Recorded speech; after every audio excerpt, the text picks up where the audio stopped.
What's up, everyone? What's up, PlayStation Nation? You are now tuned in to the What's Up PlayStation podcast. What's up? What it is? What it do? What's up? What it is? PlayStation, what's up? J Bari and Persona got it locked in the tub. Saturday mornings, y'all know what's up. What it is? What it do? What's up? What it is? PlayStation, what's up? J Bari and Persona got it locked in the tub. Saturday mornings, y'all know what's up. They don't need no introductions. You already know what you're getting, and that is facts with a discussion. The greatest to bless the mic without the needless interruptions. Face it, we got an anatomy like a little bite of me for a concussion. You know what's up, man. I mean it when I seen it. I was proud of these brothers. They entertain the people every week without cussing, and you don't ever hear the drama. They keep it clean on the podcast. Independent duo doing it big when they broadcast. Haters hate to see them doing positive things. PlayStation Nation got you, ain't it obvious, man? We pulling up every week and showing love in the chat. Unlike these other channels, these guys are showing their back like, what's up? What it is? What it do? What's up? What it is? PlayStation, what's up? J Bari and Persona got it locked in the tub. Saturday mornings, y'all know what's up. What it is? What it do? What's up? What it is? PlayStation, what's up? J Bari and Persona got it locked in the tub. Saturday mornings, y'all know what's up. They don't need no introduction. Persona, the gaming politician, politicking for the come up. Division and vision require precision, decision that gotta be thought of. The potential is exponential. Gamer credentials is what they brought us. Get caught up. You know, Bari bring the passion when he's speaking from the heart. He the best lisp on YouTube, climbing up the charts. And when Persona speaks, he gon' tear the mic apart. Intellectually, of course, cause you know the boy's smart. They cover the news with integrity, so you know it's a must watch. Ain't no console war, just two brothers being a font. What's up, PlayStation? Got the Saturdays locked. And if you ain't tuning in, you missing out. Get blocked. What's up? What it is? What it do? What's up? What it is? PlayStation, what's up? J Bari and Persona got it locked in the tub. Saturday mornings, y'all know what's up. What it is? What it do? What's up? What it is? PlayStation, what's up? J Bari and Persona got it locked in the tub. Saturday mornings, y'all know what's up. Yo, listen, man. I really do appreciate everyone that always comes through to rock out with me and Bari, man, on What's Up PlayStation podcast. A podcast by fans for the fans, or by the community for the community, I should say. Listen, man. For me, man, I'm gaming with Persona. If you enjoyed listening, definitely subscribe to this YouTube channel. I'm a PlayStation fan too.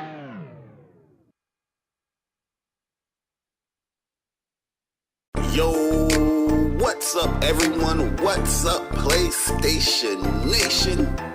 You are now tuned in to the What's Up PlayStation podcast. What's up? What it is? What it do? What's up? What it is? PlayStation, what's up? J Bari and Persona got it locked in the tub. Saturday mornings, y'all know what's up. What it is? What it do? What's up? What it is? PlayStation, what's up? J Bari and Persona got it locked in the tub. Saturday mornings, y'all know what's up. They don't need no introductions. You already know what you're getting, and that is facts with a discussion. The greatest to bless the mic without the needless interruptions. Face it, we got an anatomy like a little bite of me for a concussion. You know what's up, man. I mean it when I seen it. I was proud of these brothers. They entertain the people every week without cussing, and you don't ever hear the drama. They keep it clean on the podcast. Independent duo doing it big when they broadcast. Haters hate to see them doing positive things. PlayStation Nation got you, ain't it obvious, man? We pulling up every week and showing love in the chat. Unlike these other channels, these guys are showing their back like, what's up? What it is? What it do? What's up? What it is? PlayStation, what's up? J Bari and Persona got it locked in the tub. Saturday mornings, y'all know what's up. What it is? What it do? What's up? What it is? PlayStation, what's up? J Bari and Persona got it locked in the tub. Saturday mornings, y'all know what's up. They don't need no introduction. Persona, the gaming politician, politicking for the come up. Division and vision require precision, decision that gotta be thought of. The potential is exponential, gaming credentials is what they brought us. Get caught up. You know, Bari bring the passion when he's speaking from the heart. He the best lisp on YouTube, climbing up the charts. And when Persona speaks, he gon' tear the mic apart. Intellectually, of course, cause you know the boy's smart. They cover the news with integrity, so you know it's a must watch. Ain't no console war, just two brothers being a font. What's up, PlayStation got the Saturdays locked. And if you ain't tuning in, you missing out. Get blocked. What's up? What it is, what it do? What's up? What it is, PlayStation, what's up? J Bari and Persona got it locked in the tug. Saturday mornings, y'all know what's up. What it is, what it do? What's up? What it is, PlayStation, what's up? J Bari and Persona got it locked in the tug. Saturday mornings, y'all know what's up. Yo, listen, man. I really do appreciate everyone that always comes through to rock out with me and Bari, man, on What's Up PlayStation Podcast, a podcast by fans for the fans, or by the community for the community, I should say. Listen, man. For me, man, I'm gaming with Persona. If you enjoyed listening, definitely subscribe to this YouTube channel. I'm a PlayStation fan too.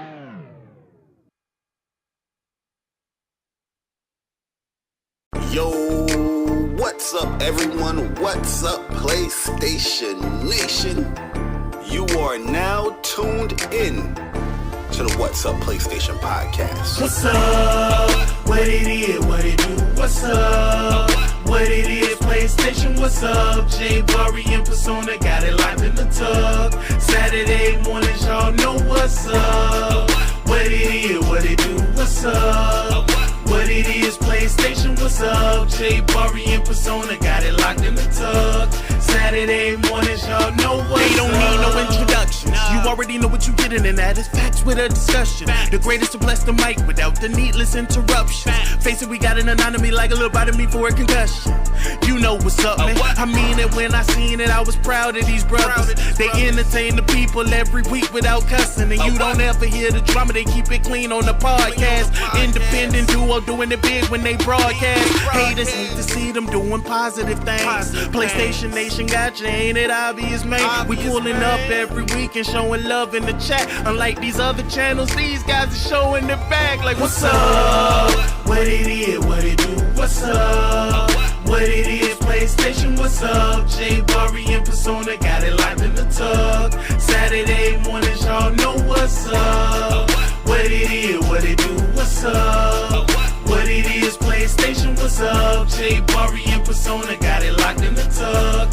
Saturday mornings, y'all know what's up. They don't need no introduction. Persona, the gaming politician, politicking for the come up. Division and vision require precision, decision that gotta be thought of. The potential is exponential, gaming credentials is what they brought us. Get caught up. You know, Bari bring the passion when he's speaking from the heart. He the best lisp on YouTube, climbing up the charts. And when Persona speaks, he gon' tear the mic apart. Intellectually, of course, cause you know the boy's smart. They cover the news with integrity, so you know it's a must watch. Ain't no console war, just two brothers being a font. What's up, PlayStation got the Saturdays locked. And if you ain't tuning in, you missing out. Get blocked. What's up? What it is, what it do? What's up? What it is, PlayStation, what's up? J Bari and Persona got it locked in the tug. Saturday mornings, y'all know what's up. What it is, what it do? What's up? What it is, PlayStation, what's up? J Bari and Persona got it locked in the tug. Saturday mornings, y'all know what's up. Yo, listen, man. I really do appreciate everyone that always comes through to rock out with me and Bari, man, on What's Up PlayStation Podcast, a podcast by fans for the fans, or by the community for the community, I should say. Listen, man. For me, man, I'm gaming with Persona. If you enjoyed listening, definitely subscribe to this YouTube channel. I'm a PlayStation fan too.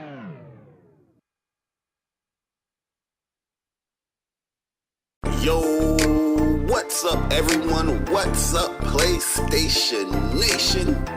You are now tuned in to the What's Up PlayStation Podcast. What's up? What it is, what it do? What's up? What it is, PlayStation, what's up? J Bari and Persona got it locked in the tug. Saturday mornings, y'all know what's up. What it is, what it do, what's up? What it is, PlayStation, what's up? J Bari and Persona got it locked in the tug.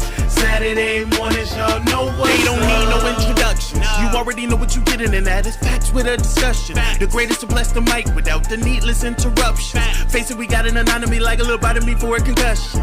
You know what's up, man. I mean it when I seen it. I was proud of these brothers. They entertain the people every week without cussing, and you don't ever hear the drama. They keep it clean on the podcast. Independent duo doing it big when they broadcast. Haters hate to see them doing positive things. PlayStation Nation got you, ain't it obvious, man? We pulling up every week and showing love in the chat. Unlike these other channels, these guys are showing it back. Like, what's up?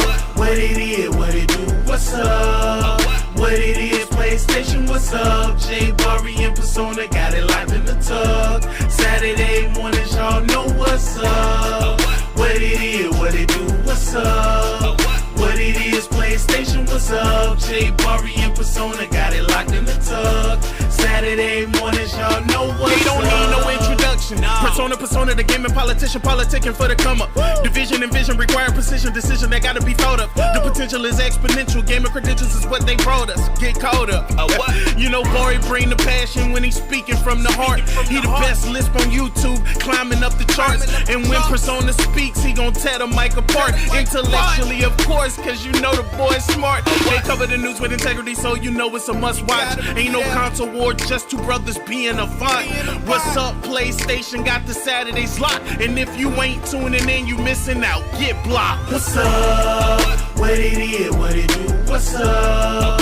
What it is, PlayStation, what's up? J Bari and Persona got it locked in the tug. Saturday mornings, y'all know what's up. What it is, what it do, what's up? What it is, PlayStation, what's up? J Bari and Persona got it.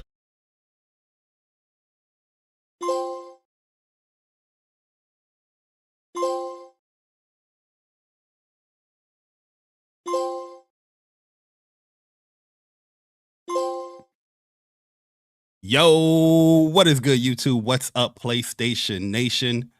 Welcome to another episode of the What's Up PlayStation podcast, episode 172 to be exact. Yes, we are 28 episodes away from that glorious 200. You know, I think we'll hit 200 probably like next year. Might be early next year, so I'm not too sure. Because you know how we do sometimes, you know, especially that December. You might get one or two, but yeah, we see the beautiful people in the chat. What's up, everyone? What's up, PlayStation Nation? We appreciate everyone coming through, hitting the like button before the show even started. You know, but definitely share the stream out to get the PlayStation Nation in here, because it will be greatly appreciated.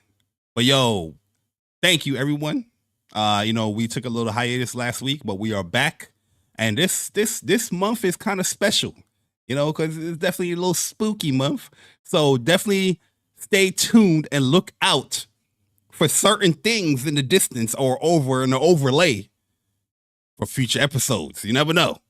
Be on the lookout. You never know. But for those people that are new here to the What's Up PlayStation podcast, we are a PlayStation-centric podcast where we talk about the latest. And I mean the greatest, the good, the bad, the ugly news of PlayStation throughout the week. I am one of the hosts here, J Bari, the best list on YouTube. You know what I mean? But like I said, I'm just one of the hosts here on the What's Up PlayStation podcast. You see him down there below. You see him down there below, Mr. Super Saiyan himself. The King of Queens, the first berserker, Persona. Gaming with Persona. Yo, Persona, what's good, bro? Yo, if they have like a cosplay for that, matter of fact, go ahead and do your intro, man. Yo, listen. Hey, yo, what's good, people, man? Your boy Persona, Gaming with Persona, one half of the What's Up PlayStation podcast crew, man. Feels good to be here, man. You know, episode 172, What's Up PlayStation podcast. Big shout out to the WUPS community, the WUPS Nation members. Anybody finding our channel for the first time, and if you are finding our channel for the first time, hopefully you enjoy your stay, and by the end of the show we earn your like and subscribe.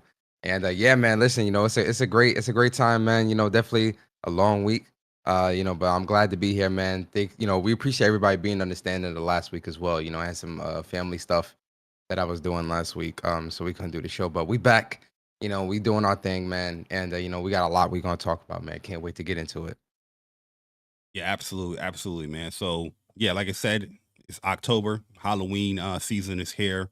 A lot of spooky movies and games out there, man. So definitely look out for the overlay. Might have a little stuff in there that will pop up in later streams. But one thing I would love to do, the stream before Halloween, we got to dress up, Persona. We got to dress up. We got to dress up. My costume comes Monday. It comes Monday. I think I told you already, but I ain't gonna say it now. You probably did. I forgot if you did tell me, but okay. Dress up. Is it cool if I just wear a mask? Is that good enough, or do it got to be a whole costume? Yeah. I mean, it ain't gotta be no costume. I'm gonna do a whole costume. I ain't gonna hold you. Well, the top part, the bottom part. Y'all don't see the bottom part anyway. Pause. You know what I mean? So, that's for the sake of the fun. The season or whatnot. I already know who I'm gonna get. What mask I'm gonna get to. Okay, yeah, man. I got it. All right, I'm with it. Yeah, we can do that. Yeah, we definitely got to do that, man. Bari's gonna be Tifa. Hey, listen, man. Y'all cracking jokes. That might be what it is. Okay. Or it might be Cloud. Listen, I got 2 costumes. Coming, because I'm gonna do a stream for like Halloween that Wednesday for Until Dawn. So during that I'm gonna be dressing up. But here at the WUPS that Saturday before that one comes on Monday. You know what I mean? So but before we start the show and all this stuff, definitely have a little announcement to make. A friend of the show, a really cool person. He's doing an actually tournament today. And it's starting very, very soon. So if you guys want to check out some great Tekken gameplay, definitely go and check out Wolf Gang Mishima. He is doing a Tekken 8 tournament. So yeah, he's going to be doing it on YouTube. The stream begins at 11:30. So in a couple of minutes, the stream will begin. And the tournament begins at 12 p.m. Eastern time. Here's the link. So I will share the link with y'all. You know what I mean? So whether you want to watch it live or you want to watch it later, definitely go and check it out. Big shout out to Wolf, huge support on the channel, and it's great to see other people, doing like tournaments within this community. Because one thing I know for sure, Persona knows for sure, Chuck knows for sure, a tournament ain't easy to do. No, it is not. It is not easy to do, especially if you're doing it consistently. You're doing it once in a blue moon. That's great. But do them shits like 3 times, 4 times a month. It is not an easy thing to do. So, big shout out to my man Wolf. Hopefully everything goes smoothly for him. Make sure y'all listen and read the rules, man. You know what I mean? Y'all sign up for the tournaments. Read the rules, okay? It is very, very important. Things will go easier. You won't be lost if you just read the rules. But Persona. Yo. How you doing this week, man? Hey, man, I'm gonna be honest, bro. This week wasn't as crazy as last week for me personally, but it definitely still was a pretty busy week work-wise. A lot going on. Then, gaming-wise, man, your boy definitely was streaming a lot this week. I streamed at Sparking Zero. We played through Goku's entire story saga, completed that. On stream. I did a little bit of dual streaming. I was streaming on both YouTube and Twitter or X, just to kind of test it out, test the water, see what that stuff looks like, how it is and whatnot.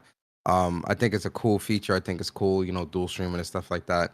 It's not something I'll do all the time, but from time to time or special events or something, I'll definitely dual stream and stream on Twitter a little bit more.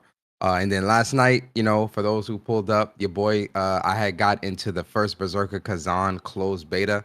So, and I wanted to make sure, man, I hit them up. I was like, I hit them up like, is it cool if I stream this? They're like, yeah, absolutely stream. I was like, all right, cool. So yeah, I was playing that last night. We got through a nice portion of the beta. or the demo. It's a demo, but it's always online because I guess honestly I don't even know. I can't even rationalize why. You was about to face something too. I was too. I thought about like I don't know why the hell this shit is like always online because there isn't no co-op or anything to this game. But maybe they're testing the servers because you know how in like some Souls games, if you play online, you get the messages or help or whatever the case may be. So that might be why I don't know, or invade or something like that. Yeah. So I played through that last night, man. Definitely gonna talk about that a little bit more in my spotlight. But I just know I love this game, bro. Like I can't wait for it looked good. It looked good, man. It plays good. It looks good. Boss fights are fun. Yo, one thing I was laughing with you when you stream it because I know how you are. You want to have those perfect gameplays, and you know how we roast and people make the jokes and whatnot. Yeah. But I'm like in my mind, I'm like, yo. It's okay to die, bro. Yeah. Nah, I had said that in the beginning of the stream. Yeah, he was like, my bad, guys. That was sloppy gameplay. I was like, what are you talking about, bro? The first time playing the game, of course. Yeah. Nah, I know. No, you're right. And that's just me. You know how I am, man. I'm very competitive. Very, I always try to make sure. Yeah, we know.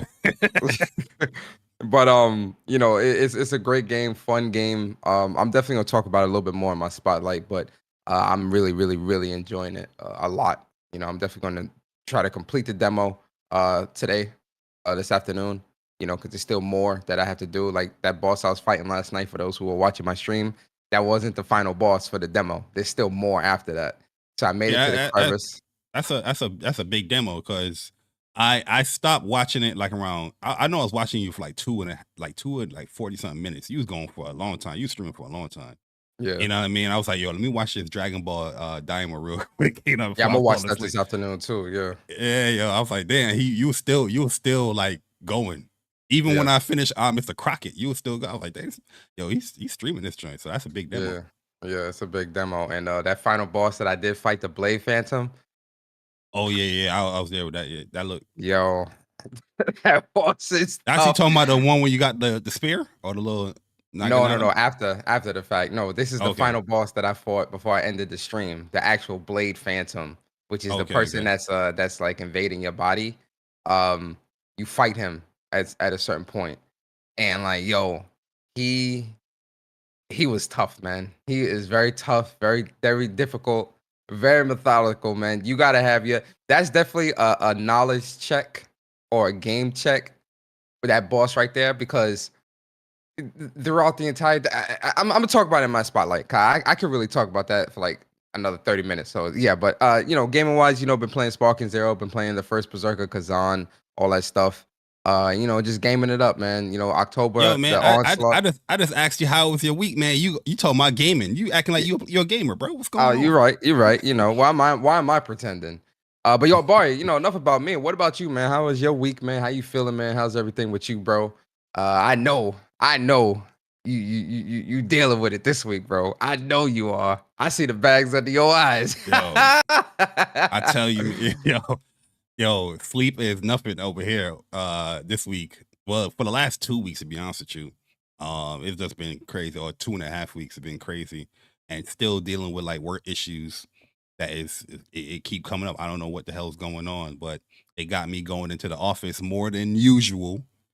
Or what I'm required to go to, just so we can try to resolve this issue.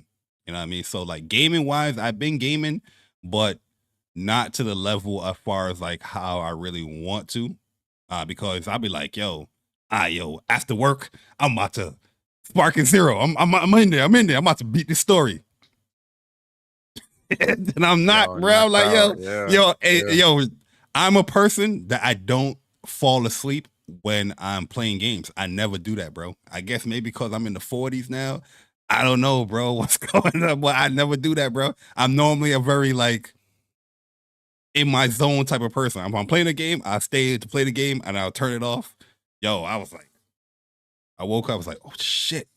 You know what I mean? But other than that, gaming, yo, this a beautiful week. If you like the horror games, you got that. You got a great arena fighter, which I definitely want to have a nice debate 2 weeks later, because we play like a lot of these arena games.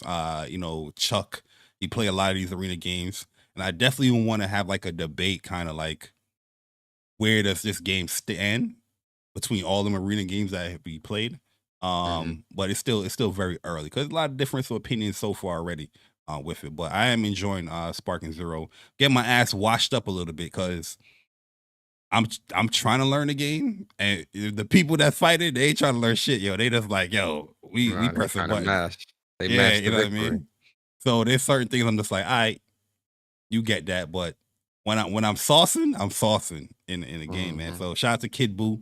You know what I mean? I'm having fun with him. Janimba is really good too. Janimba, he's really, really good. Very, very fast character with his melee. So it's catching a lot of people. Even if they're trying to like move, it's just catching them. But yo, UI Goku, beast mode, bro. Nasty. Beast mode, man. Like, I see what people are doing online. They're picking like the characters that have like 4 health bars or like 5 health bars. So I'm seeing a lot of Brolys now. No, Broly is beast too. Both Brolys. I don't know which one is better so far because I've beaten Z Broly once, but I've lost to like every like Super Broly. I don't know what that move is where he's spitting the like, yo, son, that jump be catching me, bro. I'm like, yo, should I dodge? Should I move? That should be catching me. No cap. But very, very fun game. And then Metaphor, ReFantazio came out, which is fun as well. Very samey, but it's good, different environment. I feel like, you know what I mean, which is that's the newness of the game. But we'll definitely talk about that as well. But we are going to talk about a Dragon Ball impressions later on the show, so stay tuned. But yeah, my week, it, like I said, it's been a little hectic. Hopefully next week it dies down, especially work wise, where everything kind of normalizes. But no cap, it's been a little hectic. Not a little. I'm trying to downplay it, but it's been hectic. You know what I mean? But yeah, that's pretty much it, man. Persona. Yeah, I get it, man. That's pretty much it, man. But you know what's not it? What's up? We gotta start the show off, man. Yes, sir. We gotta start the show off, man. We gotta get into the games for the week. You know, this is for the upcoming week, for October 14th to the 20th. The games that really came out last week, like I said, you had Metaphor, ReFantazio, that came out yesterday. Dragon Ball Sparking Zero, that came out yesterday. Silent Hill 2 came out Tuesday. Yeah, Tuesday. Yeah, Tuesday. I think that's like Until the big Dawn. Oh, Until Dawn. That came out the week last before. week, though. Yeah. Until Dawn's out. Yo, you know what game I bought? Iron Meat. Iron Meat, yo. I bought Iron Meat, man. I ain't started up yet, though. I didn't get the chance to start it up yet. But let's get into the games for the week. And here's the first couple of games here. We got Darksiders 2 Death Initiative Edition for the PlayStation 5, which they a remaster. No, nobody have an issue. I think you get a free. It's free if you already own the game. I think it's a free upgrade. Oh yeah. It's a free upgrade on PlayStation, but I do think it's like $20. I think from 15, what I see. 15 if you got plus. Yeah, you got like a plus or whatever. We got Drova Forsaken King for the PlayStation 5 and 4. Just Dance 2025 edition for the PlayStation 5. Nifa. Yo, I seen screenshots of this game, yo. It looks really good. Let me see if I can pull that up real quick. Neva. I seen, yo, it was a cool ass game. I just want to make sure it's the same game that I'm looking at. My bad, y'all. Yeah, it is. It is the same game. What is Neva? It looked like a painting type joint. Painting? Trying to get your Bob Ross on? I'm gonna pull it up right here. It looks really good though. Neva, I never.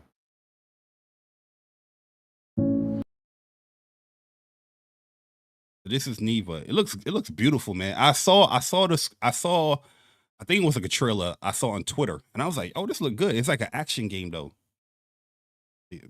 Up a little bit. Oh yeah, from the creators of Gris. Yeah. Oh, I seen PlayStation promoting this yesterday. It looked good, man. It got some action portions in it, but it looks really good, yo. So Neva or Neva, how do you pronounce it? for the PlayStation 5 and 4. New World Aterium for the PlayStation 5. Is that the survival game? I've seen people talk about this, but I was good on it. I'm good. Yeah, I'm good on it. Nico Derico, The Magical World for the PlayStation 5. Squirrel with a Gun for the PlayStation 5. 8-Bit Adventures 2 for the PlayStation 5. Purpose 1951 for the PlayStation 5. A Quiet Place, The Road Ahead. Persona, you got stream this? Absolutely not. All right, cool. Absolutely not. Anomaly Agent for the PlayStation 5 and 4. Arizona Sunshine Remake for the PlayStation VR 2. Didn't they just release this? Yeah, they released it, but I think it was like the meta version on a PlayStation VR 2. But this is, I guess, is like a fully built. I don't know. I'm just assuming. But you're right about it. 'Cause I do have Arizona Sunshine for the PSVR 2. Listen, bro. This is the generation of remasters and remake. And listen, we're gonna talk about it later in the topic. You getting ahead of yourself, but we're gonna talk about it, man. Crazy. Arsène Lupin, Once a Thief for the PlayStation 5 and 4. I'm gonna buy that, yo. I ain't even gonna hold you. Just for support. Blazing Strike, finally, for the PlayStation 5. For this, a fighting game. Looks really, really cool, by the way. Indie fighting game. Mm-hmm. Mech Warrior 5 Clans for the PlayStation 5. Killing Time Resurrected for the PlayStation 5 and 4. Hot Wheels Monster Truck Stunt Mayhem for the PlayStation 5 and 4. Retro Realms for the PlayStation 5 and 4. Teenage Mutant Ninja Turtles Mutants Unleashed. I think this is the cell phone game. If this game costs more than $40, because I'm watching you cell phone. I'm watching y'all. See what y'all are doing. Y'all porting these cell phone games on these consoles, and y'all charging $40, $50 for a cell phone game that was like $10 on the goddamn cell phone. I see what y'all are doing, man. Oh no, we're not doing that. They think console gamers are fools. They trying to play us for a fool. That's what you think. Yeah. You think we are fools, and you know what? We are. Yo, nah. Speak for yourself. Not me. So this not me. Don't get cocky on me. Don't get cocky on me. No sir, no man. Aren't you playing for a PlayStation Plus? So that means I got that joint till like 2027. Exactly. Thank you. But that's kind of I doubled up before they did the thing. You already know. I gotta see what I know. Mine is what's this year? 2024. Yeah. Mine is. I got some years on mine too. Together We Live for the PlayStation 5 and 4. Did I say Teenage? Yeah, I did, right? Yeah, Teenage Mutant Ninja Turtles Mutants Unleashed. The Seed Unit 7 for the PlayStation 5 and 4. And another one, man. October, yo, listen. October kind of, you know what I mean? Unknown 9 Awakening for the PlayStation. It's a PlayStation 4 game too. PlayStation 5 and 4. I did not know that, yo. Yeah, I ain't gonna lie, yo. Looking at the trailer, yeah, it's definitely a PS4. No, but you remember the first time we seen that junk look really, really good. Was it Jeff Keighley? Yeah, I think it was. I think probably at Keighley's Gamescom or probably Game Awards or something like that, if I remember correctly. Who's doing this game? That's real quick. Who's doing this game? I don't know, man. It look a little Unknown 9 Awakening. It look a little. Oh, Bandai? Really?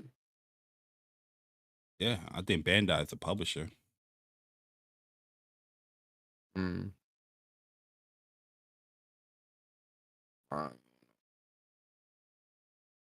Reflector Entertainment? I don't know who they are. Yeah, I don't know who that is. But it looks cool, man. But what up, everybody? We just went over the games for the week. The games that's coming up for the upcoming week for PlayStation 5 and 4. So, but we appreciate everybody coming through. If you don't mind, hit the like button, share the stream out, get the PlayStation Nation in here. And if you are new here, hopefully you enjoy your stay. But also shout out to Cop Sanity for the 13 months of being a WUPS Nation member. He says, "What's up? What it is, what it do, what's up? What? Yeah, shout out to Cobb Sanity, man. Appreciate it, man. Also, just to let you know, because this is going to start up very, very soon, Wolfgang Mishima is doing a Tekken 8 stream. So if you guys want to check out Tekken 8 live, definitely head on over there to Wolfgang Mishima's stream. I will be posting a link in the chat so you guys can check it out. The tournament actually begins at 12 p.m. Eastern time, but he got a great bracket. I think it's like 20 something people, or probably like, I think it's probably like 16 to like 20 people he got in his bracket. I'm not sure, but it's going to be a fun, entertaining stream. So definitely go and check it out. If you want to check it out live. Like I said, it begins at 12 p.m. Eastern time. The tournament begins. The stream begins in 7 minutes.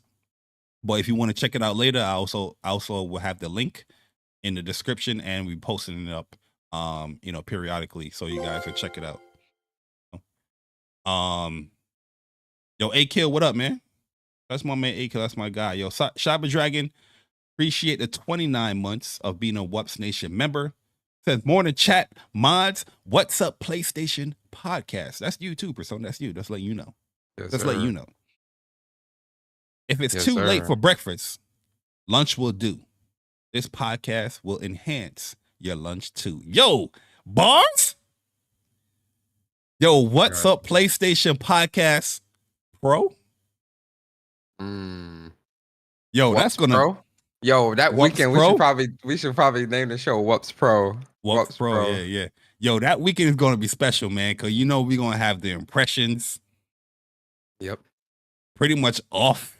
You know what I mean? So yeah, I don't see nothing. I'm definitely playing a lot of games like that are pro enhanced, so we could definitely speak on them. And I'm gonna have my pro set up on my TV, on my OLED, and then have my on my OLED monitor, and have my regular PlayStation set up on the regular on my OLED TV, so that I can see, like the differences. Unboxing. I don't know if we're gonna do a boxing here because that's wait until Saturday. Yo, listen, listen, WUPS community, I appreciate y'all. I rock with y'all heavy. You know what we could do though. I am going to do an unboxing. Unboxing. We can do a WUPS. channel. We can do a WUPS unboxing if you want to do that. We can. Where we both unbox it on camera. Yeah. At the same time. Yeah, like a recorded video. Oh, okay. The only thing that your Persona be getting his packages before me, so you gotta wait a little bit. But no, I did the UPS choice plus. Yo, thing. put a poll in the chat. Ask the chat if they want us to do like a WUPS unboxing. Yeah, that'll be fire though. That'd be dope. I mean, and the thing is, you'd have to change like the overlay as well. Like it would have to be both our cameras. I do have an overlay. Oh, where it's just our cameras and that's it? Yeah, I do. Oh, all right. So then, yeah, I mean, I'm with it. Persona, did you get the 30th anniversary Edge from Best Buy Canada? No, that shit was sold out. Yo, listen, I got everything I want, but yo, we gonna talk about it too. I got everything that I want, but the goddamn, I have the DualSense Edge 30th anniversary from the PlayStation Direct. I want a second one to use. Like all this 30th anniversary stuff, this is all collector's item. I'm not opening none of this stuff. Yo, I can tease it real quick too. Let me see if I can tease it real quick. But I want a DualSense 30th anniversary Edge I don't have it set up. So that I can use. If you can see the screen. Oh yeah, I see it. Yeah, yo, this is fire. No, we'll play around it. We'll play around it more. But yeah, clean it up. But this is the idea. But you also got to change the A-spec rate. Oh no, it's because of the West. Okay, yeah, I like this. Yeah. I like this. Yeah. Okay. That was the WUPS reviews. But I was gearing that up for the meeting. You know what I mean? But we gotta have that meeting. Just a little hit. WUPS do have meeting, guys. Yes, we do. Yes, we do. Absolutely. But yo, let's get into the spotlight games of the week, Persona, man. So explain to the people what the spotlight games of the week is, and then hit us with your spotlight game or games for the week if you're gonna break the rules. Yes, sir. Yes, sir. So for those that are new here, we are in the spotlight portion of the show. And the spotlight is where me and Bari give you a game or games if we decide to break the rules that you guys should check out, right? It could be brand new games. It could be old games. It could be games from your childhood. It could be games that haven't even released yet. The purpose of the spotlight is for us to spotlight games that we think you, the community, should check out. Starting with me, my spotlight games for the week, and absolutely, I'm breaking the rules, 100%. First game I'm spotlighting, I don't think it's any surprise to anybody. Dragon Ball Sparking Zero. We definitely gonna get into it with our impressions. I love this game. I love the combat. I love the aesthetic. It just feels good to have a Dragon Ball Z Tenkaichi or Budokai style game again. This is just I just love it, man. It really is a great game. That feels very authentic to what Dragon Ball is. So yeah, a lot of nostalgia for me with this game here, and I love it a lot. My second spotlight game, I think Bari chat. I don't think it's any surprise if you watched my stream yesterday. The first Berserker Kazan. Yo, listen, this game is absolutely fire. It is a Souls-like game, and I know people hate when you're trying to do that comparison, but this is very Souls-like. You got your stamina bar, you got your exploration. Hey, when you do a comparison, well, not it looks like a Souls. No, it does, but how some people can kind of be like, oh, everything is a Souls-like, or everything doesn't need to be whatever. Anyway, no, this is definitely a Souls-like game. The combat for this game is very, very fun. Very methodical, right? It's not a game, and with a lot of Souls, like you can't really mash. But this game is very. I would compare this more so to Sekiro than I would to Dark Souls, or to Elden Ring or whatever. It's more of a Sekiro.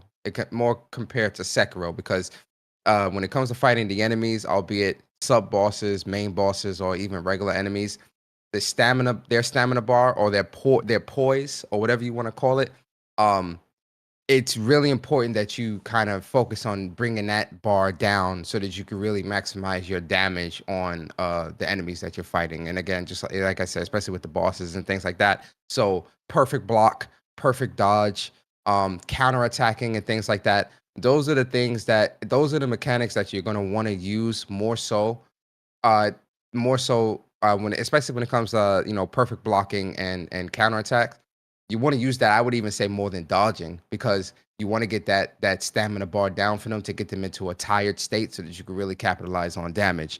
So that type of mechanic, and that's why I compare it more so to Sekiro when it comes to that. But when it comes to, the combat, the game, the world, the exploration, I think the stuff in First Berserker Kazan, I think they do a really good job so far with it. Very deep too, the combat and is very deep with this demo or this beta, because I'm thinking, all right, I'm just gonna have the dual wield weapon, and that's really it. And you kind of just fight a couple bosses or whatever. No, they really are trying to sell you on this game, where they really open the game up. The deeper into the game you go, you get more weapons. So you get a great sword, you get a spear, you get the dual wield, right? The exploration, like I said, is good, but then you also get other. They open up the skill tree where there's different types of skills that you can get for the weapons. So like you can add like a 5th or 6th combat attack string to your weapon attacks. You can add more, dodge. You can add more less cooldown to the dodge, or more cooldown to the dodge. When you parry, you take more damage off their stamina, and all types of different things. I'm gonna dive a little bit more deeper into Kazan today. Actually, try to finish up the demo, and I am gonna put a video out, kind of just talking about it in depth. But even the boss fights, I fought this Wendigo type boss, the snow monster boss, which was really yeah, bro. The man did the Zangief. He did the Zangief for me, bro. I'm like, hold up. We on that type of energy, but fighting him was really dope. Learning his attack pattern and trying to parry a lot of his stuff was cool. But the Blade Knight, that's why my stream was so long yesterday. Pause, because that Blade Knight, I did not want to end the stream without defeating the Blade Knight, man. I was stuck on him for like an hour and a half, man. But shout out to the chat that stuck with me and was cheering me on in the chat, man. That was such a fun boss fight as well. That boss fight, the Blade Knight, is definitely a knowledge check. It's definitely that's a fight that the game is trying to check to confirm you understand how to play the game. Like, you definitely got to go into that fight understanding your dodges, understanding the blocks, strings, and things like that. That's like the training wheels is off. Like, let's play now. Yeah. The Blade Knight, the training wheels is definitely off with that fight, and they definitely let you know, like, hey, bruh, either sink or swim. And so yeah, because his attack pattern is so varied, and the second phase to that fight is so difficult. it's so random and it's just crazy, and he's throwing so much after you you definitely gonna want to make sure that you understand the game and its mechanics to really maximize that fight. But I love this game so far. I'm really, really enjoying it, enjoying the demo, enjoying the beta, and I cannot wait for this game to come out in 2025. So that's my second spotlight. And then my final spotlight is Yeast 10 Nordics, man. That comes out next week or the week after. Not next week, the week after. Really excited for Yeast. COD. Yeah, I know, right? But I'm not buying COD, so who cares? But Yeast 10 Nordics, man, really, really excited for that. Love Yeast series, so I'm very, very, very excited for this new Yeast that's coming out. Been wanting this game since it released in Japan last year. Glad that we're finally getting it. So Yeast 10 Nordics, man. Those are my three spotlights. What about you, Bari? What's your spotlights this week? Yeah, I'm a spotlight few games. Then we're gonna get into a Dragon Ball, Sparking Zero. So first game is definitely Yeast 10 Nordics. Very, very excited for that. Can't wait to another adventure, one man Adol Kristen. And yeah, it just looking amazing. I've seen a few people already playing the game because they got the Japanese version of it, which could have did that, but the older Bari, I don't think I do that no more. Nah, man. I can't do it no more. No. The younger Bari in his 20s, Japanese account, play Asia. You know what I mean? Oh, we playing it just to give an impression. Don't know what the hell's going on, but I'm still talking about it. With the older Bari, I'm just like, yo, listen, man. I'll wait for the North America release date, and it's coming very, very soon. Bari, can I stop you for a second? Yeah, I know go this ahead. is unprecedented. One more spotlight, real quick, guys. Visions of Mana.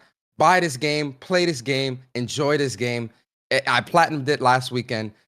Visions of Mana. Buy the game and play the goddamn game. That is such a great game. Yo, All right, my fault. Go ahead. I will co-sign that because I platinumed it last weekend too, or last week, whenever it was last week. And yo, I remember we was talking because I was close to the end and I was doing a whole bunch of side missions and whatnot. Yo, we saying like, yo, that ending gonna be emotional. I was like, yeah. I mean, it already had me at a certain scene I was tearing up or getting emotional in a certain pivotal part, of the game, right? And then beating the game, I'm just like, yo, man, there's definitely it. It's one of those games where you just sit back and it's like, yo, that was a crazy story, man. That was pretty interesting, man. So yeah, Vision of Mana, I definitely will co-sign that. I say definitely support that game. Complete it.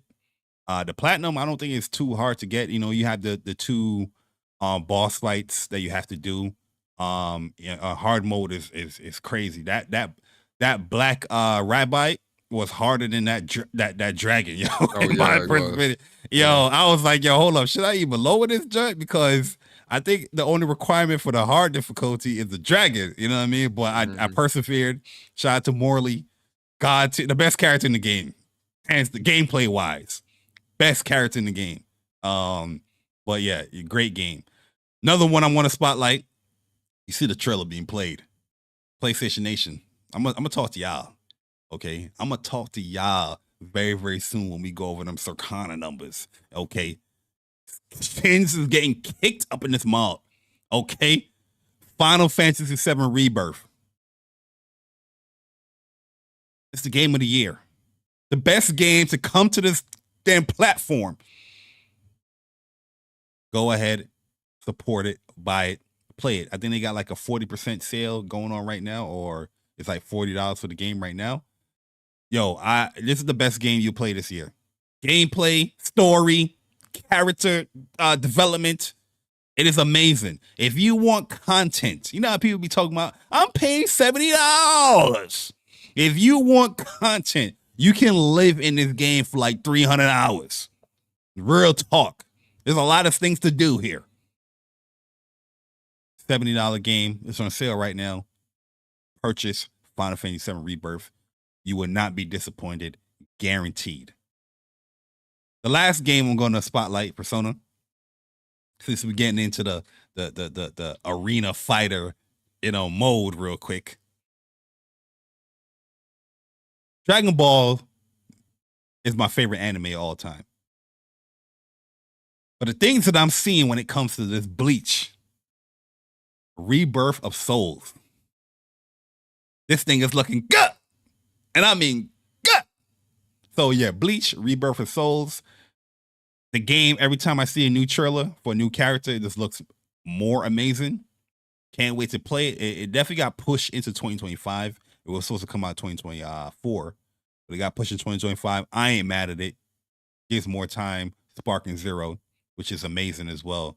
But yo, I'm loving everything that I'm seeing from this game. So yeah, Bleach, Rebirth of Souls, early 2025 is coming out.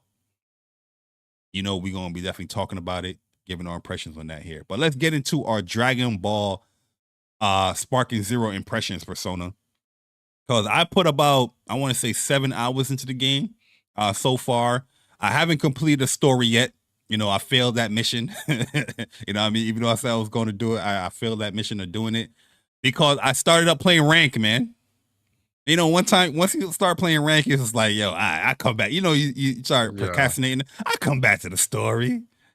You know, and it's just like, and he ain't gonna come back to the goddamn story, man. Yeah. So, but yo, I'm really liking Sparking Zero for the fact that in this game, the defensive mechanics are super strong, and it's always that you always have an option to get out of something.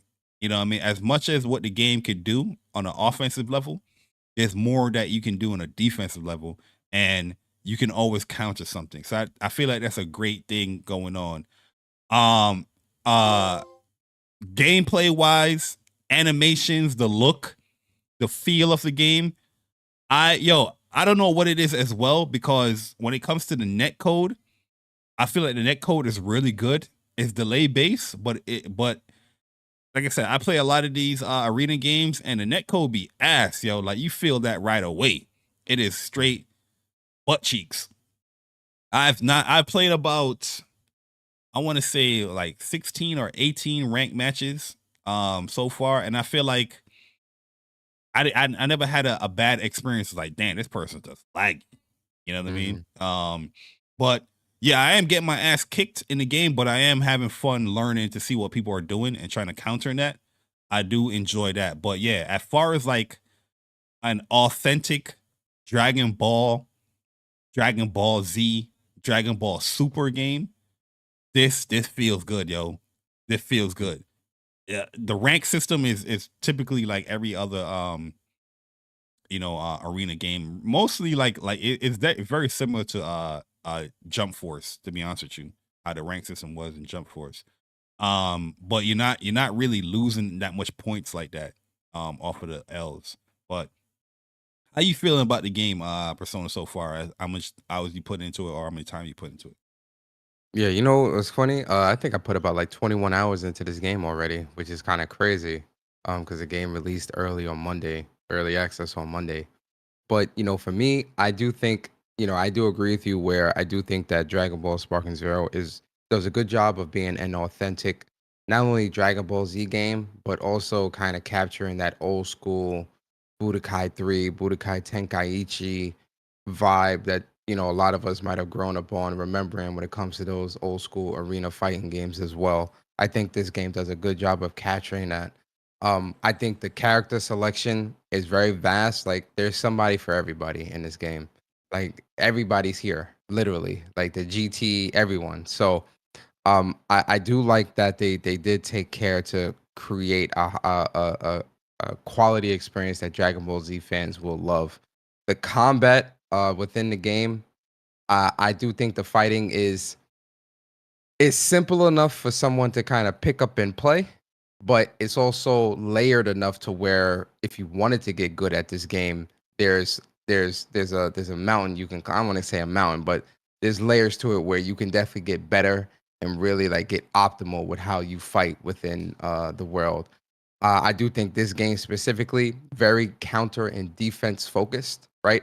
I think it's actually more beneficial to be more defensive in this game than on the offense, right? If you're fighting somebody that's mashing or rushing down on you all the time, and you got your defenses on point, you're gonna win every time, you know. And it becomes a game of chess when you up close with somebody, because you know they could use their counter, then you could use your counter, then you could use the I forgot the revenge counter. Like it's just all these different things that it for me it's like a rock paper scissors type of scenario, and I love it because especially if you're fighting somebody else that's experienced as well, that's when you really get to see the game shine. And that whole Dragon Balls, it becomes a realistic Dragon Ball Z episode. Like it's crazy. A lot of teleports and a lot of teleports, dodging and all that. Yep. Now, where the game falls apart for me, where I really am actually very disappointed, is actually in the story or the episodic battles. I personally feel that that is probably one aspect of the game that didn't see a lot of care and attention be given throughout the development of this game. And the reason why I say that is because they do more of a comic book strip style storytelling, right? And it's based upon what character you use. So if you do Goku Saga, for example, you really are going to be fighting Goku's fights, and story will be told through comic book strips or whatever. There's some voice acting there. If you watch Daima, you will definitely see what they're doing when it came to the episodic story stuff. Like the beginning of Daima, I'm not going to spoil it, but you're going to see like, oh yeah, okay, they're trying to mimic what they're doing here, the retelling like what Daima is doing. But I do agree with you. Like, I feel like a lot is cut out in the story, but I'm not that upset with it. Well, not even with it being cut out. I just think I think when it comes to the presentation of what they are showing and telling, I feel like they could have took a little bit more care to kind of show some of that stuff more, right? So like pivotal moments, like when Goku goes Super Saiyan for the first time, that's kind of like relegated down. Yeah, that's kind of relegated down to just like a strip and like some quick little animated thing, like a quick little thing, but it's not like something that you really are showing. And I'm like, those type of moments, I feel like you could have let that be, running the game and show that, because those are pivotal hype moments. They did do it for, funny enough, they did do it for Jiren versus Frieza Goku in 17. Like how they did it with that. I wish they would have did that with other big moments, like the moment when when I was going through Gohan's story, and he shows up to fight Super Buu. What's the line? What's the line that everybody loves? Fight you? No, I'm here to kill you. Like they don't show. And he does say that in intros though. When I do fight against a Gohan, adult Gohan, I'm playing Kid Buu, and he's like, "Fight you? I want to kill you." He does that intro in the rank, but. I get what you're saying though. But like certain moments within the storytelling, I just wish they would have like animated that a little bit more and shown that off. But online stuff like that is fun. Playing against randoms or playing against like people in the community, whatever, is really fun. I enjoy the game. Outside of the episodic stuff, I enjoyed it very much so. And I enjoy the combat. And this is definitely a Dragon Ball Z game that I'll be playing for quite some time. And I'm definitely working towards the platinum anyway. So yeah, like. I agree with you with the storytelling. I would have liked a more traditional thing, but like I said, I feel like they're going that quick catch you up kind of Daima route. And like you brought up the Jiren, the Frieza, and the Goku thing. They cater to more the younger audience that are new to Dragon Ball, that's only watching like on Super, so they probably have that fully fulfilled there. My biggest issue is as stylistic as it is, the menus is a little too much for me, man. Like I got to be pressing left or right or R2, R1, R1. That's to skip on over. Like I would love something a little bit more simplistic, or less animation. Like you cater into more of the animation of the transition to this menu rather than, all right, let me just go over there real quick and boom. Okay, you boot the game. I just want to go to play online. Let me go whoop. Then I gotta go whoop. Oh, now I'm on the online area. Now I gotta you know what I mean? Like it's a little too much. And I feel like after you play for a while, that's gonna get a little tedious, for me personally. But other than that, yeah, I like the game. I like that it's pretty strategic as well. In the DP battles, how you gotta pick your teams. You got 15 points to pick your teams out, so you can't pick everybody that's like OP. So you got to divvy up between everyone. So if you want to pick like a super strong team, where you have like, I know I can only say for the people I know, like Kid Buu is like 7 points, and Janimba is like 9 points, I think it is. And I feel like the characters that got like higher points, like 8 or 9, they got higher health. So everybody don't have the same health. So like a Broly or the fusion character, I know the fusion character's got like 5 bars, I think it is. That's why you've seen like a lot of like Super Saiyan 4 Gogetas, but they got the higher health. It takes a longer time to kill them. You have to divvy up those points. So you see people with like 2 strong characters or a super strong character and the base form of one character, and then somebody else is like a really weak character, like a Yajirobe or a Yoshi, which I'm seeing people picking Yajirobe because he got the Sensu Bean. And I think it heals up everybody in the back if you switch over. I feel like the switching mechanic is pretty good too. It uses your little defensive point things. You can't just constantly just switch. You got to be a little bit mindful with it. But yeah, I do like what they're doing. Hopefully, when it comes to future rank, as far as rage quitting, that stuff get penalized. Because, like I said, that's just the common stuff when it comes to these anime games. You know what I mean? You gotta be mean and you gotta penalize these people. They out here looking crazy, Persona, and we gotta penalize these people. You know what I mean? But Yeah, I haven't come across any race quitters yet. I haven't came across no rage quitters either. Like people were one and done. I would take that rather than somebody that's out here just quitting. You know what I mean? I respect a one and done. Like, you got your ass beat. You're not ready. Boot up another person. Oh shit! You put up the hair. Oh. Oh, are we going Super Saiyan? Yes, sir. What? Yo, that's funny. Yeah, yo, the man put up the hair. I just realized that. Yeah, man. Yeah, we in sparking mode, man. Yo, sparking mode. How you feel about sparking mode, yo?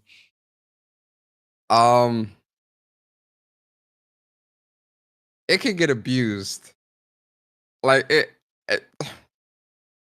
sparking. This is gonna sound crazy, but it feel like a crutch to me, to a degree. Because like it's something that you can continuously do, and if you land it the first time on somebody, they go into a hard knockdown, so that gives them time to charge up again and use it again and again and again, and it's unlimited, so you can keep spamming or dodging whatever while you in sparking.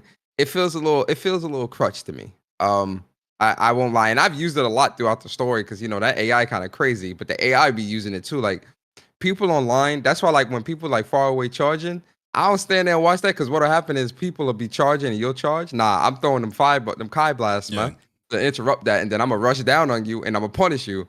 But yeah, I do like the sparking mechanic, but even like the items, like because it could automatically put you in sparking. I'm like, come on, guys, like y'all.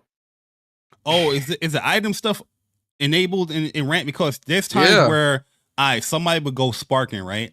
And I would dodge the move or I'll block it, but they're in sparking again, like mad quick. I'm like, damn, you went in there pretty fast. Like, how you in sparking again?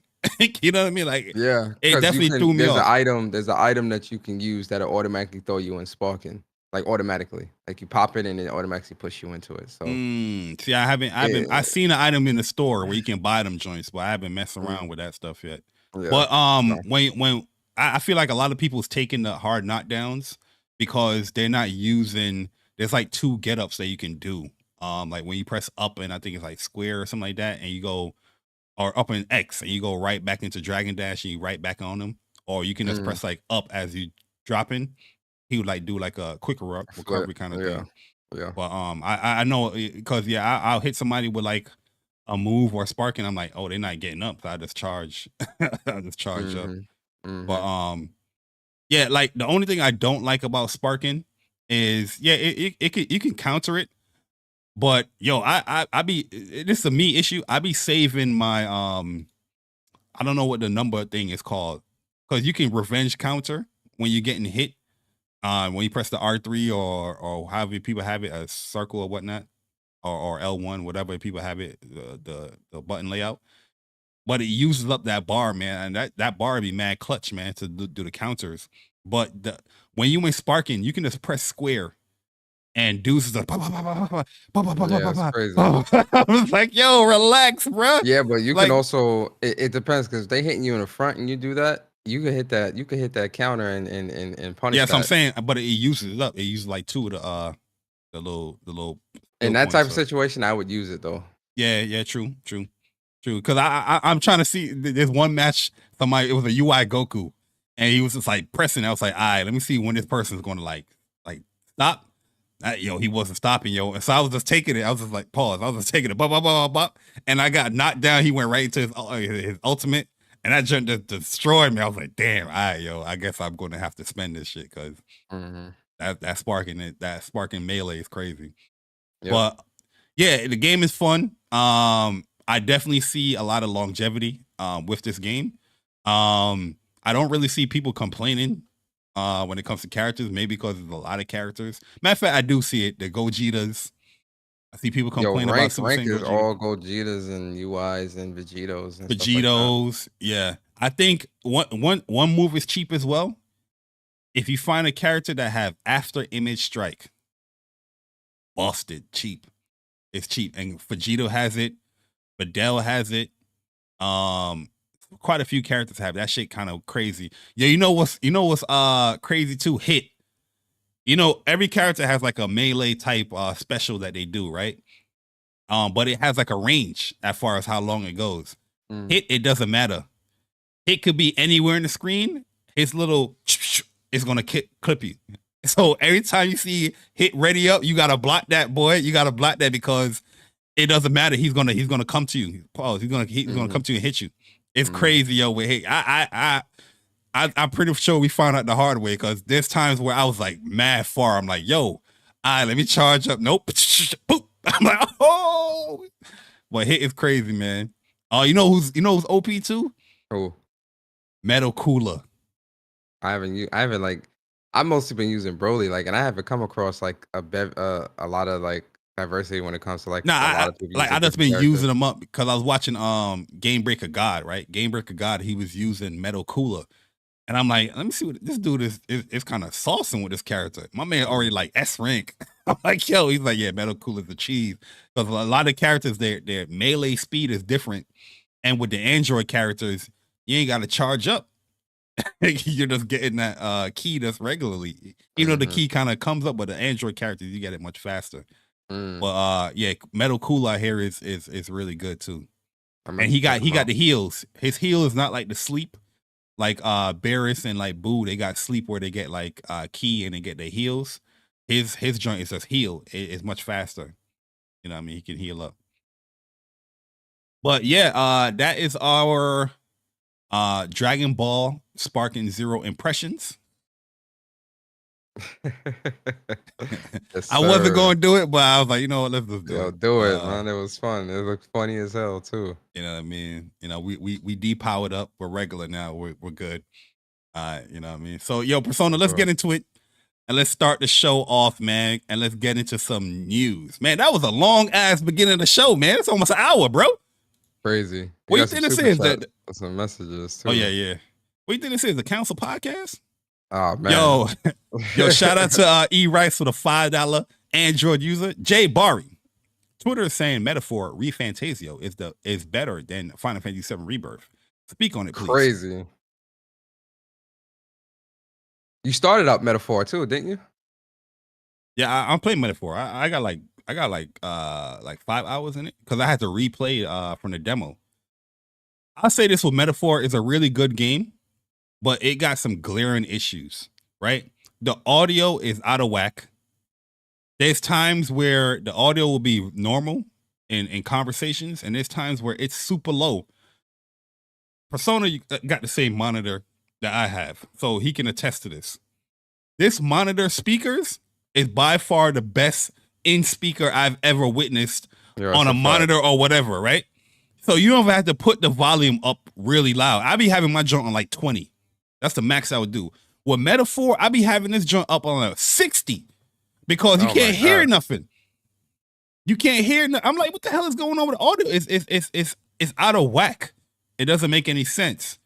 Like I said, the demo, it will convert your save over, but the demo wasn't, as my save converted over, no trophies was being unlocked. So I was getting in battle. I was in this other little dungeon, and I was like, how I ain't get no trophy unlocked yet? So I'm looking at it. The trophies is a 0. You know what I mean? Even though I'm like 7 hours in the demo. So I restarted everything over, got into the first battle, and that's when trophy unlocked for that. The campfire thing, trophy unlocked for that. The boss fight, getting your teammates, the trophy unlocked. I was like, damn, I had to restart the game just to unlock the beginning trophies. You know what I mean? So there's some glaring issues with it, but I do like the game. It definitely feels very samey, even though it's a different universe, different characters, different setting. Just the structure and how the game is very Persona-like. So if you play Persona, you it's the same flow, same type of pacing, especially at the beginning of the game. You know what I mean? As far as later on, I don't know. But even just how the story progression is structured within the days, it's very Persona-like or, Atlas game-like. So that stuff right there, a little bit disappointing because I was like, okay, this is a new IP, new adventure. I kind of expected the game to feel new. The game is new, but it doesn't feel new, in my opinion. But if you do like that stuff, if you do like the Atlas essence, the Atlas, type of methods that they do, you're going to enjoy the game. But as far as it better than Rebirth, no, absolutely not. Whoever said that is high as hell, respectfully. And then we got my man Henzu Hattori with the 15 months of being a WUPS Nation member. Say, yo, what's good, Bari Persona chat? Having a great one, I hope. Can I say it's time to do a WUPS tournament of power in Dragon Ball Spark and Zero? Ooh, that sounds like a good one. That sounds like a good one. Like, we have the online arcade that, we could probably do something like that for Spark and Zero. But one thing I like to do before even doing a tournament, I gotta see how the lobbies are and how everything is set up. So, this weekend, when we're playing with people, and later on and throughout the week when we're playing with people and they're setting up stuff, you get a flow like, okay, this is how a tournament can be ran. Not just gonna say, oh, gonna do a tournament right away, and haven't done private lobbies and stuff like that. So definitely be on the lookout. If we do something like that, I know Chuck and Dre, they'll probably be doing like an open lobby tomorrow. I know they doing a match tomorrow. Plus Unblock, they're doing a match tomorrow, but I'm pretty sure they will open it up tomorrow. I think Persona said he's doing an open lobby tonight as well. So, look out for those things. But yeah, we'll definitely update you as far as if there's going to be a tournament, or where there's going to be a tournament when it comes to this game, for sure. And how the spectate mode is. So far, That's very important, spectate yeah, mode. with Because these if I can't anime games, spectate what I'm seeing, how are we gonna run a tournament? yeah, with these anime games, sometimes they don't have that where the person that's fighting, they gotta be streaming so you can spectate their stream. You know what I mean? It'd be weird sometimes, but I don't know yet because I haven't played around with the private lobby stuff yet. So I don't know. Yo, Oolong, what up, man? What up, everybody? Appreciate y'all. If you don't mind, hit the like button. And let's get into this news, man. But we got a Persona. Let me know where you want to start it off, man. You want to start it off with the PlayStation side, or you want to start it off with this Circana? You know what? I think you're gonna say Circana. Actually, I was gonna say, since we are a PlayStation centric podcast where we try to talk about all things PlayStation and PlayStation adjacent, let's get the PlayStation news out the way and then get to that Circana. Okay. You know what? Drew, right? Yes, sir. Drew, right? Yo, Game Over Cholo, what up, man?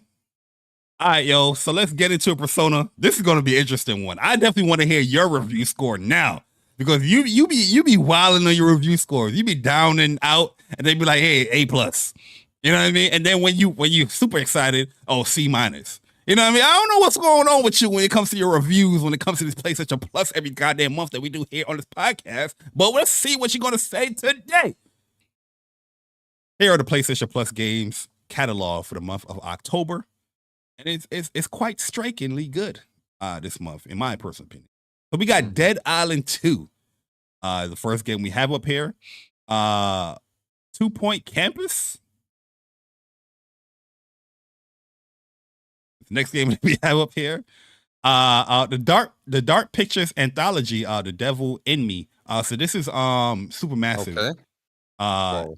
So this is the whole thing. It's an anthology. Yeah, Maybe. I think it is. Yeah. No, I just think it's one of the games within the anthology because The Devil you don't have is the Darkwing. 4th game in the series. Yeah, it's only that And game. season 1. Oh, okay. So Yeah. I haven't touched none of these yet. I'm gonna be honest with you. I know they have like a whole bunch of them. So, oh yeah, this is the final one. Gotcha. So yeah, Halloween theme. Yeah. Type game. Smart to Okay. do that. Chris, we was just talking about Never. And here Chris is here for PlayStation Plus catalog. Return to Monkey Island. This is old school right here, man. Old school PS3 days. I remember playing this. Ghostbusters, Spirits Unleashed. PlayStation 5 and 4. Firefighting Simulator, The Squad. Let's go. Overpass 2. Tour de France. 2023. Tour de France. Croissant. You want that croissant? Yo, did I say that? Yo, my niece, randomly, she came up to me like, I had 3 croissants. I was like, what? They serve me out croissants over there. My bad. Let me apologize. Tom Clancy Ghost Recon Wildlands. Wow, okay. And here are the PlayStation Plus Premium VR and Classic games. We got The Last Clock Winder for PlayStation VR 2. Dino Crisis. Finally. This is one of the first games they promoted when it came to the classics, and now it's finally here. Classic game Dino Crisis is back. Siren for the PlayStation 5 and 4. R-Type Dimensions EX. Mm. My bad. Text message came in. You're good. I say this R-Type Dimensions EX. I Persona. So let me know. Uh-oh. Let me my bad. Let me know let me know your actual thoughts, your review score on the monthly catalog games for October. What you giving this one? I'm gonna keep it a stack with you. I'm gonna keep it a stizzy. I'm good on Dead Island. Not really a big fan of that series. I'm good. 2 Point Campus, I'm good. Devil in Me, I'm good. Grease is a good one. Return to Monkey Island, I'm good. Ghostbusters Spirits Unleashed, I'm good. Firefighter Sim, I'm good. All this, I'm good. Dino Crisis, the only thing in the classics that's really has me interested or excited, whatever. So for me personally, I'm gonna give this month's PlayStation catalog a B-. Personally, subjectively. A B- Persona? Yes, a B-. That score is terrible. I'm sorry that you feel that way. This is easily an A+. Nah, no, Easily. it ain't. No, it ain't. You know why? It's going with the theme of Halloween. I don't give a damn about no theme of Halloween. The games still need to be something that's interesting to me, and a lot of these games are not. So it's a Dead B-. Island 2, it looks interesting. No, I'm not saying Dead Island 2 as a game is a bad game. I'm just saying that game or that series is not really something that I'm that much interested in. So This that's is why how to me, I look at I find it hard to be excited. This is how I look at the PlayStation Plus stuff, right? Especially like a month like this, if you want to get into that vibe of like the spooky season, you have the service that's offering you the games that could have you get into that vibe. You know what I mean? Let's say you want to do a random stream. I want to stream some Halloween games. I don't have to shell out buku bucks. I could just boot up Dead Island 2 right from your service. You know what I'm saying? So I appreciate that, and I incorporate that within my score of the PlayStation Plus and PlayStation Plus catalog games. So that is the reason why solely I'm giving it an A+, because I feel like it's a very smart offering. A+? Yeah, A+. It's a very smart offering of games. It makes sense. and you're bringing back a pretty highly asked for classic game with Dino Crisis. I'm good. I'm good. Hopefully I Hey, can finally beat that game one. Dino Crisis. Yeah, I never completed. I know I got to. It was like a T-Rex at like a helipad. The T-Rex, you remember that? It was like T-Rex that was chasing you, bruh. Mm-hmm. And I was going to a helipad. I remember going to a helipad, and I think you had to fight the T-Rex there, and that's where I stopped playing the game. I don't know where that is in the game, but I remember that's where I stopped. Mm-hmm. I'm pretty sure the chat will correct me on some of that stuff, but yeah, that's why I stopped playing the game. But yeah, I feel like it's a good month, man. I feel like it's a good month, man. But you know, a B- is not a bad score. I'll be honest with you. I was just trolling with that. Oh yeah, B-. Yeah, B-. Like I said, I think it's something here for everybody. And who knows? I might try Dead Island too when it's on catalog, and if I like it, then you know.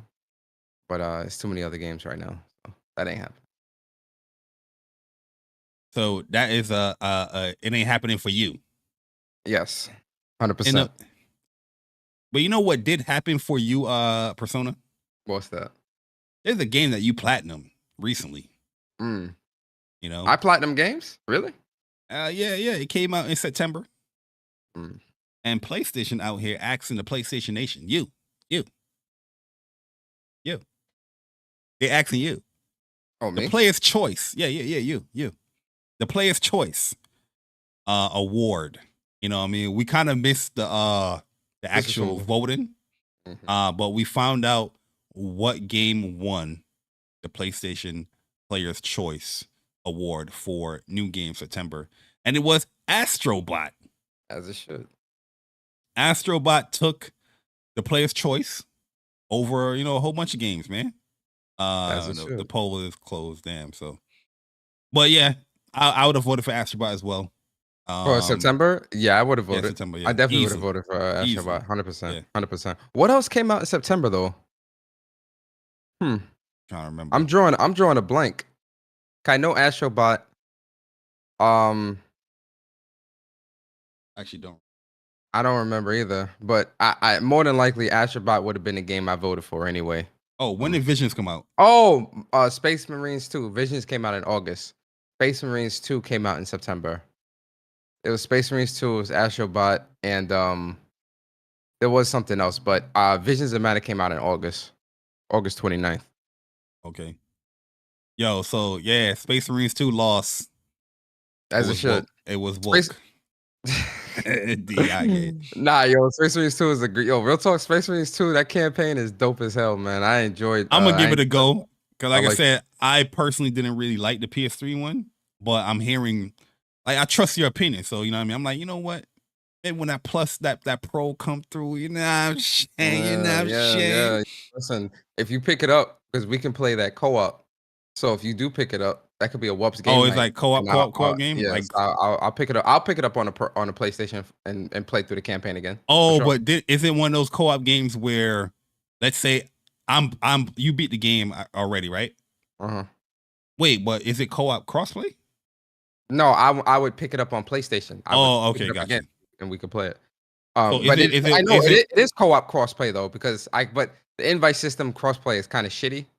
So I would just pick it up on PlayStation, but no, it would be your game. So whenever you play, you just invite me and I just play through your story. And you don't get the trophies unlocked with that, right? I'm not sure. Yeah, I don't know. They gotta work on that stuff, man, when it comes to these I don't know if you can or can't. That's what I'm saying. I don't know. So maybe you can, maybe you can't. I don't know. But I would pick it up on PlayStation. WUPS saying it's crossplay on almost. Okay. Yep, it's crossplay. And the PvP is cool too. Like the PvP is not bad. It's definitely pretty cool as well. I do want to put more time into Space Marines 2 PvP, but it's a cool game, man. I enjoyed it a lot, actually. Yo, so where you played it? I played it on PC. Something you want to say? You staring at me like you got something you want to say. Speak up. Traitor. You're right. Yo, let's get into the PlayStation top downloads for September, which PlayStation does every month, where they give you the top downloads in their PlayStation store. I wish other platforms did that as well, but This is a PlayStation Funny. podcast. All right, so here we go. Here are the top games for September. In the US, we got NBA 2K. Then we got Warhammer, Space Marines. We have EA Sports, FC. That's the soccer one. Yes, Astrobot number 4. as it should. Black Myth Wukong number 5. PlayStation. Number Yo, 5. let me shut up. That's not a comment for here. That's a comment for like the personal chat. Yeah, and this is the second month the game. The game came out in August. Exactly. I remember So- people, screw it. I remember people trying to say Black Myth Wukong. People in China were the only ones buying it. Yeah. That's why I sell it so good. I said, bro, what are you talking about? Yeah, but it's top 10 on the US and the EU EU. charts Crazy. for digital. Yep. Madden 25, Grand Theft Auto, Pal World finally came in September. Yeah, I think it did. Yeah, in it did. September. Yeah, it did. September. Yep.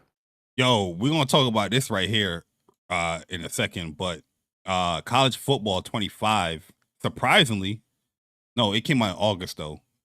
Yes. Or July, Yes, one it of the did. months. No, August. Okay, so the second month is in the top 10. Let me see. Yeah, top 10. Hogwarts Legacy, man. People gearing up for Crazy. that pro? Yes, they are. Yes, they are. Absolutely.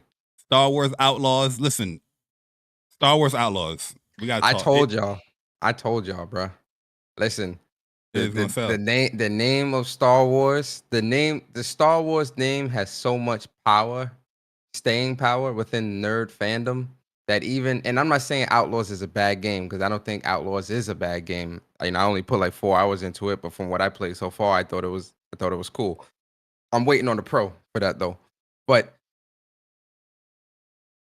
people shitting on this game and it's bad. I think it scored in the 70s on Metacritic. Listen, man, Star Wars, people gonna buy that, man. People love Star Wars. They gonna buy that. Yeah, I mean, listen, I bought the game. I was super excited for it, but I'm not even gonna hold you. When I saw the what's going around with the game and how it was $140-something version of early access, and then talking about you can't proceed a certain area in early access or your save might get canceled. I just got my refund for it. But I'm hearing that it's gonna be pro enhanced as well. Yep. And we'll give it another time. We'll give it another go. We'll see. I'm gonna go back and platinum it for sure, especially on the pro. I'm waiting on the pro for that though. That and Hogwarts Legacy, I'm gonna get the platinums for on the pro. Yo, big facts, man. Then we have Modern Warfare 3. Yo, it's surprisingly Modern Warfare 3 ain't in like the top 10s no more, man. I know it's like an older game, but in prior years, the Call of Duty games be in the top every single time. Yeah, they be in the top 5. And you're gonna see later, like, yo, it might not be top 5. It might not, we're gonna see. Rainbow Six Siege. This game always be selling too. The casting of Frank Stone, the crew, Motorfest, people gearing up for that pro. Vampire Survivor, your Persona. We got to get you on Vampire Survivors, man. We got to get you on Vampire Survivors, man. I'm telling not right you, now. There's too many other games, man. bro. You're gonna be hooked. I believe you, and that's why I'm not playing it. It's a Portal game. Let's play it on the Portal. You know what I mean? You embedded us. You know what I mean? On the Portal. Sea of Thieves, Helldivers, UFC 5, and Lollipop Chainsaw Repop. Up there for the PlayStation 4, Minecraft, The Crew 2, Marvel vs. Capcom, Fighting Collection, Arcade Classics number 3. So people's out here supporting. Let me see where the EU at when it comes to that. Nowhere. Okay, EU, we're gonna talk. EU mans them. Go and purchase that Marvel vs. Capcom Fighting Collection, please. VR game. I gotta do this for my man Game Over Brian. He is a advocate for the VR, and this man been trying to sell this game right here for the longest. Into the Radius, and it's number 1 on the VR top selling games for the September. So Into the Radius beat out Beat Saber. I mean, Beat Saber is a game that is constantly on top. But yo, shout out to my man Game Over Brian. He enjoying this game a lot. Hopefully, Into the Radius is number 1 on the US and in the EU. So that's really good to see that. And then VR games, Astrobot out here. So are you surprised by any of the games listed on here, Persona? when it comes to the top 10 at least. Best selling on Honestly, the PlayStation Store. no, I'm not. I do think this is actually, when I'm looking at the top 10 only, I am not surprised to see these games because I do think that a lot of these games were definitely highly anticipated, and people really were looking forward to these games, all of them. So this is the only one I guess will be Hogwarts. But then again, with all the PlayStation PS5 Pro news and the confirmation that Hogwarts Legacy is Pro enhanced, I can see the excitement for that and people wanting to gear up for that as well. And not only that, but just like with Star Wars, Harry Potter has a lot of staying power, a lot of buying power.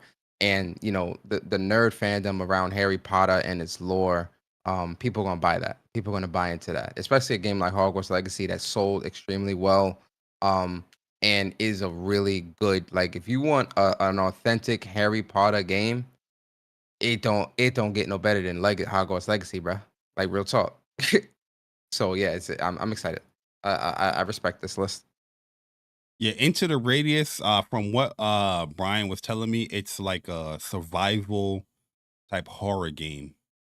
So if you're into that, especially for VR, and definitely go and pick it up. All right, let's check out this poll that we had up here. Let's end the poll and say WUPS PS5 Pro unboxing video. We got 93% has said yes, and only 6% said no. Who said no? But reveal yourself in the chat. Who said no? I'm curious. Reveal yourself. Revelio. Revelioso. No. Revelio. Ain't no Revelioso, brother. Oh, there's no Revelioso? No, sir, there is not. That sounded really good when I said it. Revelioso. No? No. It's Revelio. It's Revelio. Oh, my bad, Harry Potter nerd. Sorry about that. All right, my apologies. Yeah, I mean, don't kick my shins. I don't know. All right, now let's get into the Sakana NPD numbers. Bari salivating. Look at him. He starts. Bari hype. You see him smile? He's smiling right now. Go ahead, Bari. I respect it. I'm smiling because I can see Matt Piscatella. Blue Sky tweet? What I call this? Blue Sky. All right, so before we get into the number stuff here, the PlayStation 5 led again in hardware and in dollar sales for the month of August. This is August numbers, by the way. The PlayStation Portal once again is selling really, really well. And the DualSense wireless Midnight Black was August best-selling accessory in dollar sales, while the Portal remained the best seller in 2024 year to date. The Portal, Persona, the little handheld or fake handheld that people said was gonna fail, and nobody wanted this. Yo, 108, what up, bro? And nobody wanted this thing. Why is the Portal selling so much, Persona? What's going on? Talk to me. So the Portal is selling so well. In my opinion, I think it's because, people really do want a handheld from PlayStation, like a traditional handheld, right? And the Portal is the closest thing that you can get to that, even though it's really just a dedicated remote player. It's still something that allows people to play their existing catalog of PlayStation titles anywhere they want, so long as they have an internet connection. So, it's something that kind of scratches that itch for a lot of people. And I think that's why a lot of people are picking it up, because of the convenience of it. And the other side of it is, I also think part of it is FOMO. People see a lot of other people talking about it, playing it, using it. And so they were interested and picked it up themselves. And that's what I think what we're continuing to see when it comes to the PlayStation Portal. Yo, shout out to my man Viper Reaps Corner with a 29 months of being a WUPS Nation member. He said the reason, Persona, yeah, he talking to you. The reason why the Portal is successful is because you have access to all your games without carrying a bunch of shit. I agree with that as well. I mean, the portal, especially if you're at home and, you just want to lay in the bed, you don't want to go to your game room or go to the living room or wherever you have your PlayStation set up. You kind of just want to lay there in the bed and chill and just play a game. Like RPGs, like Final Fantasy VI. That's something that I'm gonna finish that and platinum that. I'm most likely gonna do that on the portal and just lay down and lay in the bed and just chill, or or if I'm out and about or whatever, So the portal serves its purpose, and it's a pretty interesting device, and the connection, the connection is really good, man. Like they really did do a good job with like the remote sessions in that game, in that device. So yeah, like I that's think why. the portal is really good because it doesn't really change the experience as far as what you will feel when you're playing a DualSense on a PlayStation natively. You still have all those feature wise on it, and it does feel good. I know people make fun of that stuff and be like, oh, it's not a big deal, but nah, it doesn't change the experience how you will play the game that's using the handheld. And also for the price, $200, the screen is really, really good, man. Yeah, Very, very beautiful screen, yo. It just looks really, everything pops on there. Like I have been solely playing Unicorn Overlord, and Vampire Survivor. Vampire Survivor, I've been playing it recently on the portal, but yeah, like what I mean, it just feels mad good, I like where the charging port is at the bottom, but it's not all the way in the bottom, so you can plug it up and charge it and still play. You know what I mean? Unlike like Nintendo Switch, I don't really like playing the handheld on Nintendo Switch because when I lay down and play, the charger is at the bottom, so you can't really sometimes you want to lay down, on your stomach or whatnot, and just play. You can't really do that with a Switch, man. But the portal, it feels good. The ergonomics is really nice because the DualSense with a screen in the middle, as fun as people made with that, that's what it is, and it feels really good. Playing it. But here are the top selling, best selling premium games for the month of August. So this is a mix of physical and digital when it comes to some of them. So we got Madden 25, NFL 25, number 1, which is the new game. EA Sports, college football 25, number 2. Star Wars Outlaws, number 3, new game, August. EA Sports MVP bundle. That is Madden. That's both Madden 25 and college football 25. It's both of those titles. Look at that, bro. Number 4. So Madden just took like pretty much 3 spots right there. Elden Ring, number 5. Hogwarts Legacy, number 6. Minecraft, that's big right there. Well, Minecraft always up there, best selling game. Minecraft that's one of those games that just sells. Modern Warfare. See, Modern Warfare getting bumped out of the Call of Duty getting bumped out of like the top 5, like you said, man. That's kind of crazy too. Like, top 3. Like normally COD is in like that top 3, top 5 section. I've never seen. I mean, I'm not gonna say never, but like normally it's in like that top 3, top 5. The fact that it's that far down, and it moved last month, it was number 4, and now it's number 8, so it dropped 4 spots over games that are just as old as that, or if not older. It's kind of crazy. Yeah, when Black Ops 6 come out, I'm pretty sure it's gonna be the top. It'll be the top game. It'll be the top game for sure, 100%. Yo, Marvel Spider-Man 2. What is going on, Persona? Gearing up for that Pro? Not only the Pro, because Spider-Man 2 has been in the top 10 or been in the top 20 selling games since its release. So I think with Spider-Man 2, it's the same thing with Hogwarts and Star Wars. Spider-Man is a household name. You call your grandmama right now. You know who Spider-Man is? Yes, I do, baby. Everybody knows Peter Parker. Peter Parker. Yo, Peter Parker. Spider-Man is a household name. It's more than just a video game at this point. It's its own. It's part of pop culture. Like it's its own thing, right? And it has its own fandom and its own fan base. And so with Marvel Spider-Man 2, especially with how great that game is, it's no surprise that it will sell not just to gamers or people that know Spider-Man, but also to people who might not be as privy to gaming, but know Spider-Man and interested in playing the game. Yo, big facts. I agree 100% with that. Nothing to rebuttal or say. Yo, Persona. Yes, I'm happy. I see it. I think we got to go Super Saiyan again, bro. Yes, sir, we do. Oh, I don't have it on this screen. Sorry. Oh no, it's all good. It's all good. We're gonna go Super Saiyan in spirit. Go ahead. Yes. I see it. Though. Visions of Mana, top 10. As it should. Tell them stop playing with it. As it should. Visions of Mana is a great game. Listen, if you're into JRPGs, if you're into RPGs, if you're looking for something new, if you want something new in the Mana series, if you've been waiting for a long time, Visions of Mana is it. This game is fun. This game is great. This game has a great story, has a great combat. The combat is deep. The world is beautiful. The music is great. The characters are interesting. Play this goddamn game. This game is absolutely great, man. I'm so happy to see Visions of Mana being supported and people are buying this game over on PlayStation. Absolutely. Thank you for that, Persona. Yes, sir. I'm gonna go Super Wish Saiyan it right was here. Wait, hold on. Wish it was turn-based. Madison games have never been Yeah, turn-based. yeah. Mana game's an action game. It's like one of the first, I think. Yeah. Um, Even the very first Mana game is an action game. They've never ever been turn-based. Gundam Breaker 4. I know you happy for this. I gotta pick this up. Shout out to the PlayStation Nation. You heard? You heard? You hear what I say? You hear what I'm saying?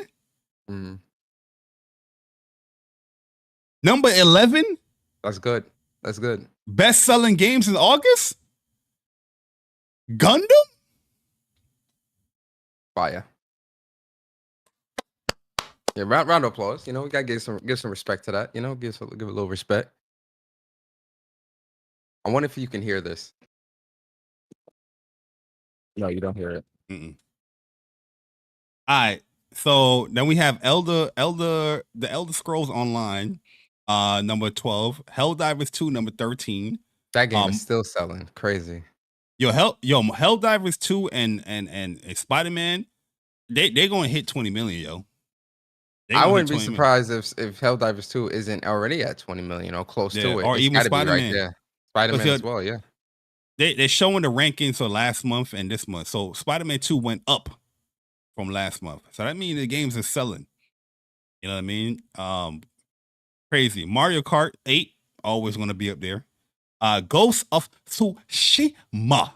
Yes, sir. That game's got to be at like 15 million right now too, or like 12, 13 million. Because last numbers that we got for Ghost, and these were unofficial numbers. Are Oh these no, the we PC did get numbers? no. We did get official numbers. When they announced Ghost of Yote, Ghost of Tsushima is at 13 million copies sold right now. Yeah. So it's gonna hit like 15 million when it's all said and done. Yeah. It's That's good. great. And when they show more of Yote, Oh yeah, more That's people more be people buying into Yep. Tsushima. Yep. Then we have Sea of Thieves, number 16. MLB The Show, number 17.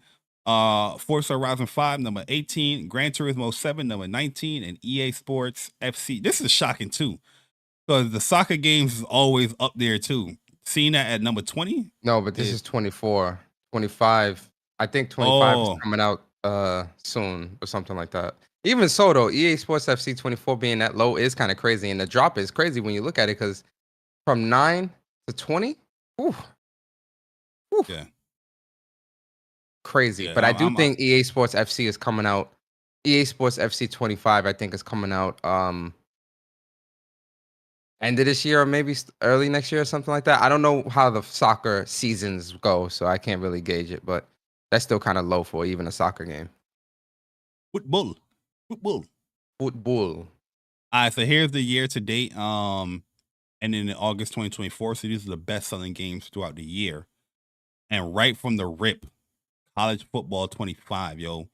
This is an amazing feat because we know that Helldivers is around that 12, 13 million when it was announced. When they announced 15. No, it was at 50. It was at 15 million. Was it 15 million? Yeah, it was 15. So the fact that it's beating out Helldivers 2 for overall in the year, you already know this joint so crazy. You know what I mean? For number one. Then we have Modern Warfare 3, number 3, best-selling game. The MVP bundle. So this is the college football and Madden. Elden Ring, number 5. Your Dragon's Dogma, number 6, yo. Yes, sir. Yes, sir. So great. Listen, my game, bro. I'm happy to see Dragon's Dogma 2 sold well. Is doing good. I'm very happy about this. Very, very happy. Yeah, I'm excited to dive into this, yo. Real talk. Like Dragon's Dogma is gonna be one of them games, especially with a pro. I'm gonna dive into that. MLB The Show, number 7. WWE 2K. Didn't they just give this away? 24? I know they Did gave they? this. I believe they did. On Plus. Final Fantasy 7 Rebirth. Number 9. It's in top 10, Bari. It's in top 10. You can't get mad. It's in top 10. It's in top 10. It's in the top 10 for the year to date. Top 10. You can't get mad. No, I am gonna get mad. Uh-oh. Because I don't understand why on this platform you have the best game to release exclusively on your platform, and I don't see it in the month-to-month charting. Yeah, it's number 9, top 10 year to date, which is a great number, especially for like an RPG. But this is my theory. Hear me out. I actually think in November or after, because the pro information came in September, I actually think Final Fantasy VII Rebirth is actually going to go up higher with the news of it running better on a pro. Potentially. Not saying it 100% will, but I think it will, because the fact that, the comparisons that was given and we shown how it looks and whatnot, I think that might entice more people to want to pick it up and try it out and play it, especially if a lot of people are buying the pro.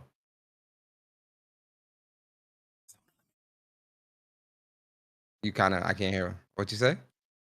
The 8-day persona, let me whisper in your ear. No, don't ever do that.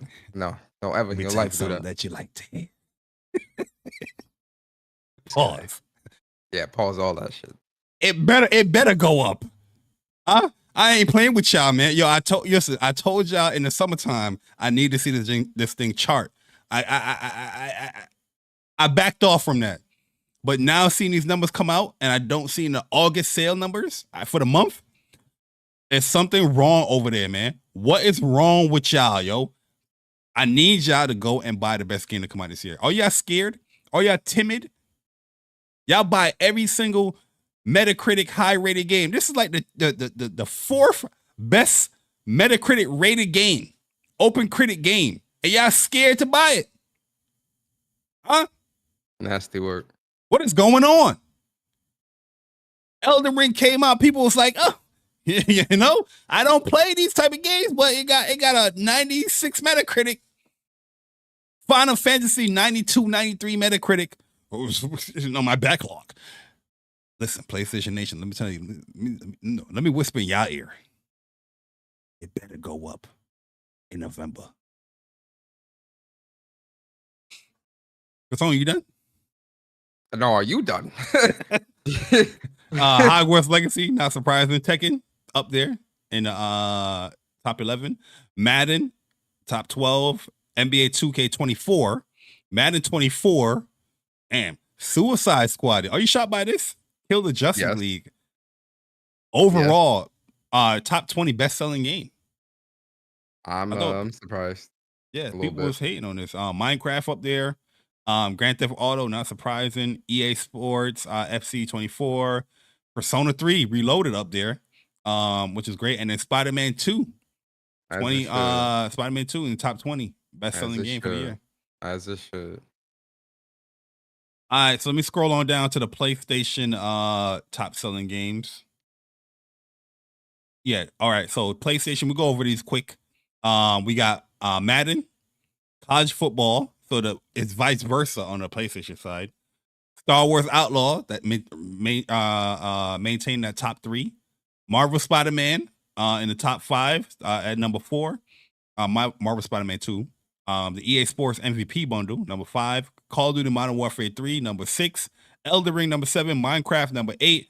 Gran Turismo 7, number 9. And Visions of that freaking mana, number 10. I'm happy to see Visions made top 10 best-selling for August on PlayStation. PlayStation Nation, y'all came out. Y'all went and supported that game and bought that game. And that makes me very happy, man. For real. I just want to peek a little bit, Persona. This is WUPS, but I want to peek a little bit. Oh my god. Oh boy. Okay, we'll move from there. Yeah. The PlayStation engagement numbers is the monthly tracker.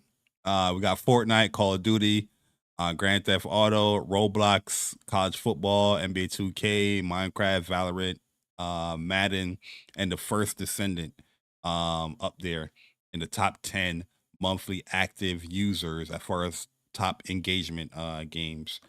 So yeah, that's pretty cool. That is the Circana numbers for the month of August. I guess we gotta wait until November. Let me chill. Hey Matt, stop blocking me, man. Okay? I ain't logging in no blue sky. Can't block me there. Yeah, you funny. Oh, let me turn these off, man. Y'all want to keep the Super Saiyans on, or we turn it off? Let me know in the chat. All right, so let's move on, Persona. We got to talk about the PlayStation 5 Pro. We got to talk about the PlayStation 5 Pro, man, because we got some listed games here. So this is not like something that is officially released on PlayStation. This is being done by the wonderful people over at PlayStation Nation, where they're going into the PlayStation Store and they're looking at every game, seeing if it's listed under PlayStation 5 Pro Enhanced. So we got 67 games listed right now, from Alan Wake, Diablo 4. We saw an update from Rob Ferguson. So he confirmed that, and I think it's already confirmed as well on the store. Yep. Dragon Age Veilguard, which is a new game coming out later on this month. Dragon's Dogma 2, very excited to see what's going on with that. Dynasty Warriors Origins, not listing all of them because there's a lot here. Liza P also got confirmed to be PS5. Oh yeah. That's gonna be a good one. Liza P. Liza P ran great though, but seeing that it's gonna be Pro Enhanced, I wonder what they're gonna be doing with that. God of War Ragnarok. Fire. Fortnite is up there. The First Descendant. That game needs it, man. Yeah. Cause I like the First Descendant, but my issue was the performance. But yeah, seeing it's gonna be Pro Enhanced is really good. Final Fantasy 7 Rebirth, we know that's gonna be Pro Enhanced. Marvel Rivals. Where you see that? Oh, Marvel Rivals. Oh, okay. Marvel Rivals gonna be Pro Advanced. Yo, matter of fact, I say Advanced. Yo, matter of fact, check that real quick. On your app, it's like type in Marvel Rivals and see if you actually see it on there. I said what? Pro Advanced. Yeah. Yo, Metal Gear Solid Delta Snake Eater. I can't, listen, bro. I can't freaking wait for that, yo. No cap, y'all.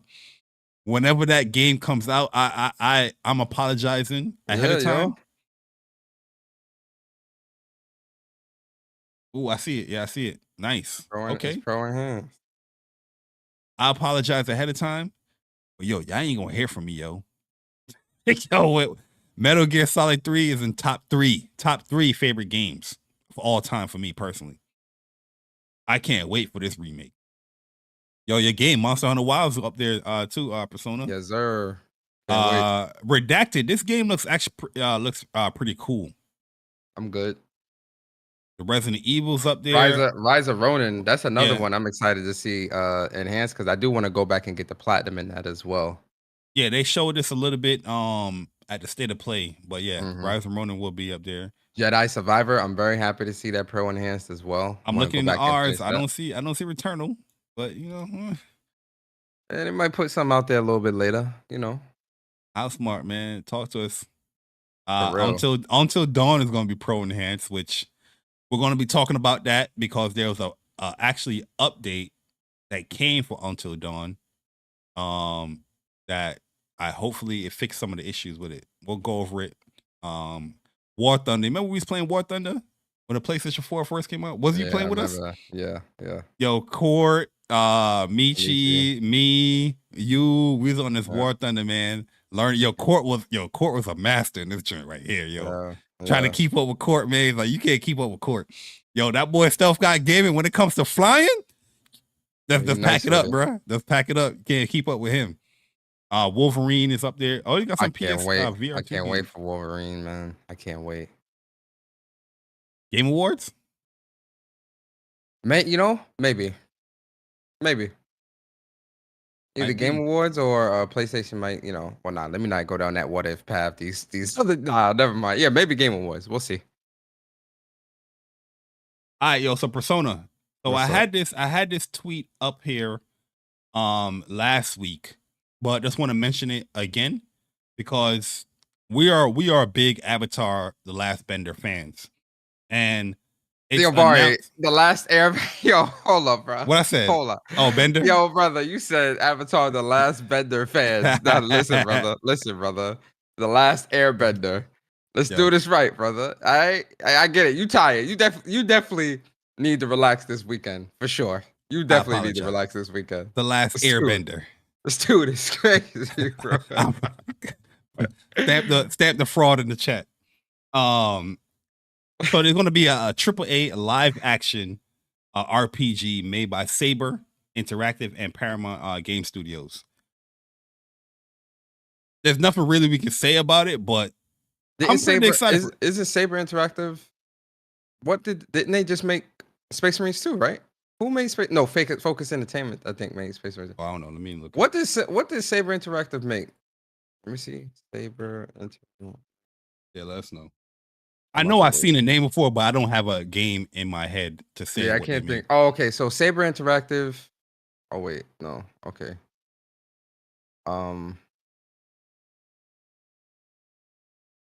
It will put players in a role of an all new and never seen before avatar, and takes place 1,000 years in the past. Oh, so this is like a prequel.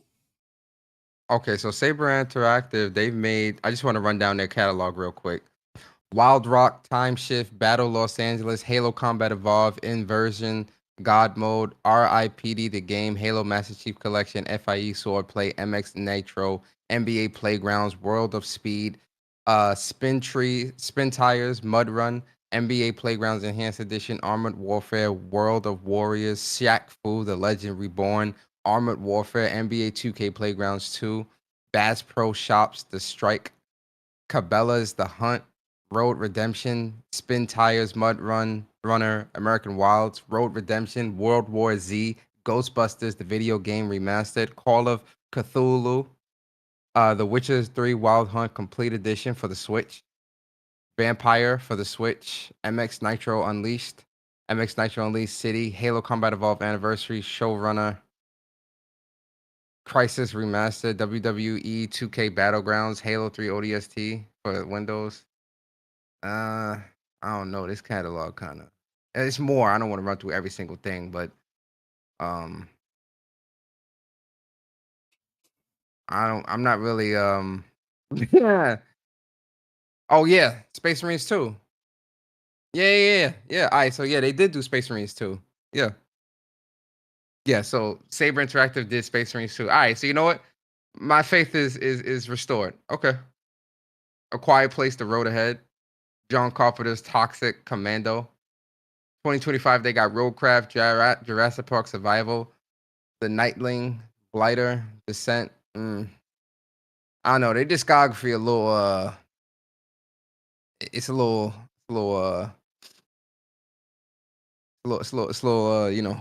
little shaky for me, but that Space Marines 2 was a really good game, so I've got somewhat a bit of faith in their ability a little bit.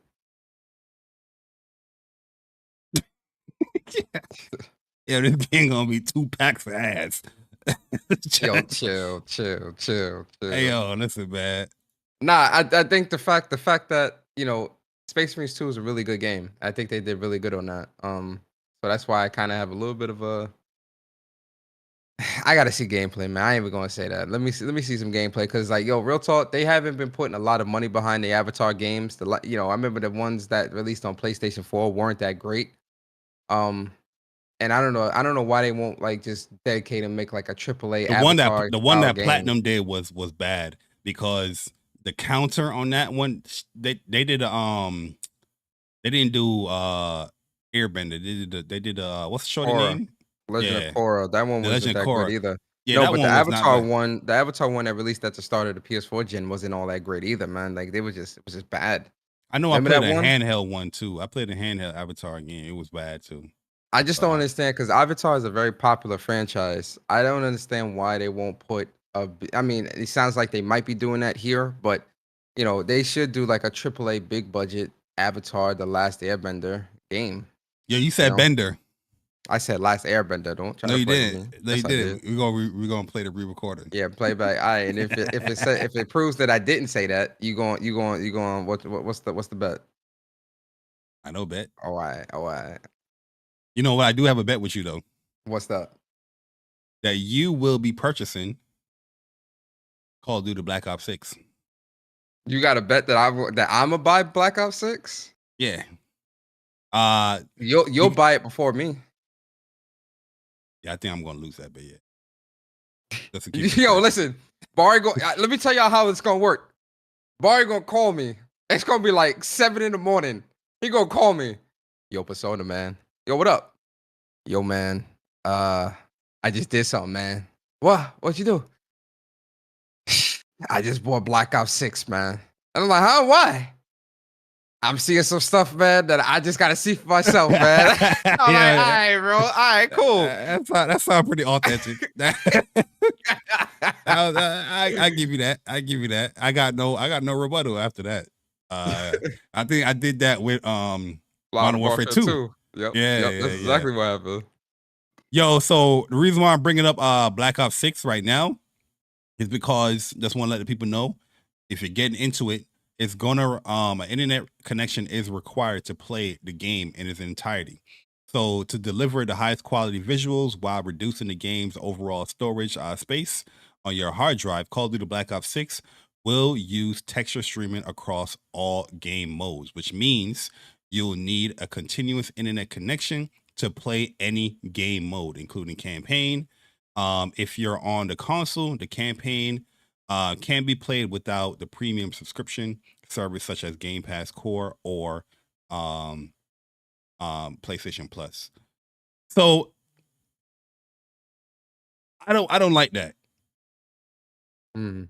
You know what I mean? Like, I feel like this should be an option if people want less, overall storage, then it will turn this option on.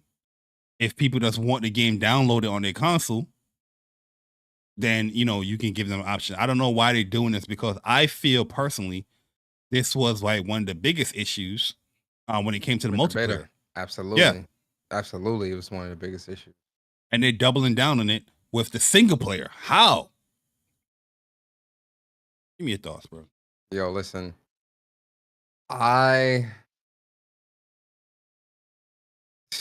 Yo, this is crazy. Like, I'm not surprised, because I think they did this with Modern Warfare 3 as well.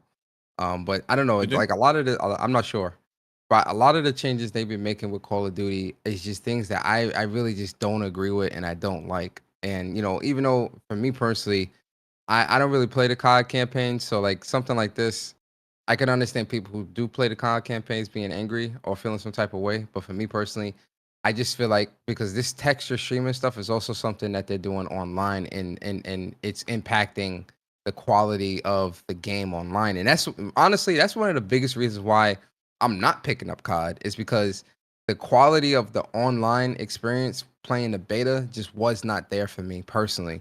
And obviously the game comes out, we'll see what it's looking like, but as of right now, it's a no buy for me. And always online, guys. Even with a single player game like this, or a single player campaign, you still need to be online.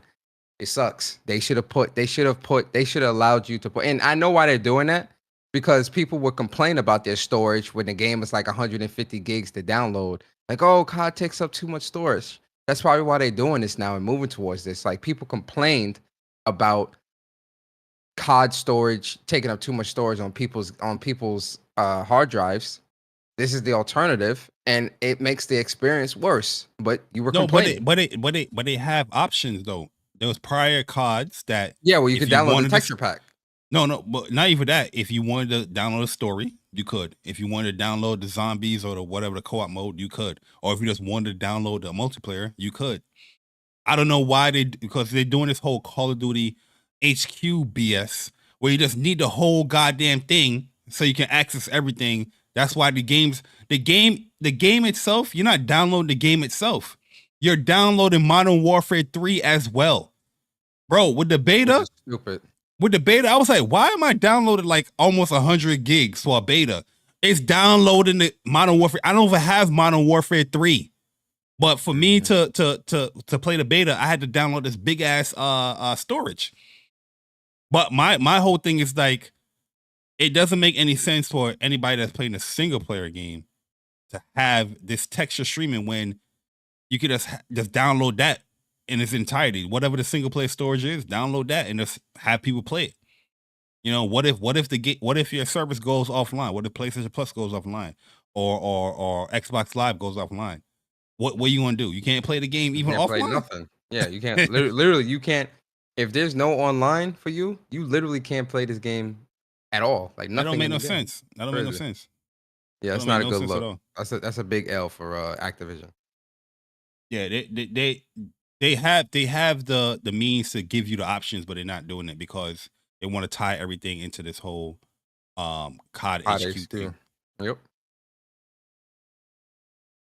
All right, Persona. Let's get into some rumors real quick. Rumor has it. Ooh. And I want you to speak from the heart when it comes to this too. Is Concord coming back? Yo, I thought you were gonna say something. I thought you were gonna talk about the other rumor. I'm on the wrong. Oh, I mixed it up. I mixed you up. Yeah, I thought you were gonna talk about the Saga. Anyway, yeah, is Concord coming back? So there's a Concord free-to-play rumor coming in from the game is being updated on the PC side of things, and people are data mining the game where they saw free-to-play in one of the, I guess, little data mine things or whatnot. Would you be against that, or would you replay the game if it comes back a free-to-play game? What's your thoughts on this whole resurgence of Concord? Possible resurgence of Concord? I'm gonna start by saying this: all these people that are excited or trying to talk about this, you ain't care about the game. It's all bullshit. You know, like, check that shit at the door, right? Ooh, it got removed too. Well, it could be true. So the files that it was uploaded on Reddit, it says, sorry, the post has been removed by the moderators. So that could, you know, if they remove it, you know, sometimes it'd be true. Yeah. So if Concord was to return as the free to play, I would check it out and play it and give it a chance to see what's up, because I enjoy Concord as it is. You know, I thought Concord was a great game. And, you know, I had a lot of fun with it. You know, it had its problems, sure, but I had a lot of fun with it. My whole issue with this whole free-to-play rumor stuff is, you know, I'm seeing a lot of other people speaking on it, and I don't see why, when, even if it's free-to-play, you're not going to play it anyway. And I'm interested to see what PlayStation Firewalk, what their approach might be when it comes to making it free-to-play, because then if you make it free-to-play, but then you add microtransactions and other things to the game, people that might be happy for that, or in my opinion, is dumb, because instead of spending the 40, you're now playing it for free, and then are now being relegated to all of these other microtransactions and things like that people always say are predatory and are harmful to games. But if the game is free to play, I'll definitely give it a try. I'll definitely check it out. But I don't see this game, specifically Concord, going free to play and then seeing immense success, because the betas and the free betas did not reflect any of that anyway. So if free betas that you could gain access to for free without any type of purchase weren't getting a lot of play, I don't see the full release of the game being free to play being any different. Yeah, I wasn't even thinking it like that, yo. But that's a good ass point. Cause yeah, the people didn't play the beta like that. So I agree with that. I was thinking on the more like the salty side. Like, even if this game came back, I'm not playing it. You know what I mean? I respect the developers. You know what I mean? Shout out to Concord developers and all that. But the decisions from PlayStation canceling after 2 weeks, nah, bro. This game could come back free to play. They could give me another $50 to play. I wouldn't play it because I'm salty that you canceled a game that fast. A live service game. Could even get to season 1. How you have a live service game and you cancel it that fast?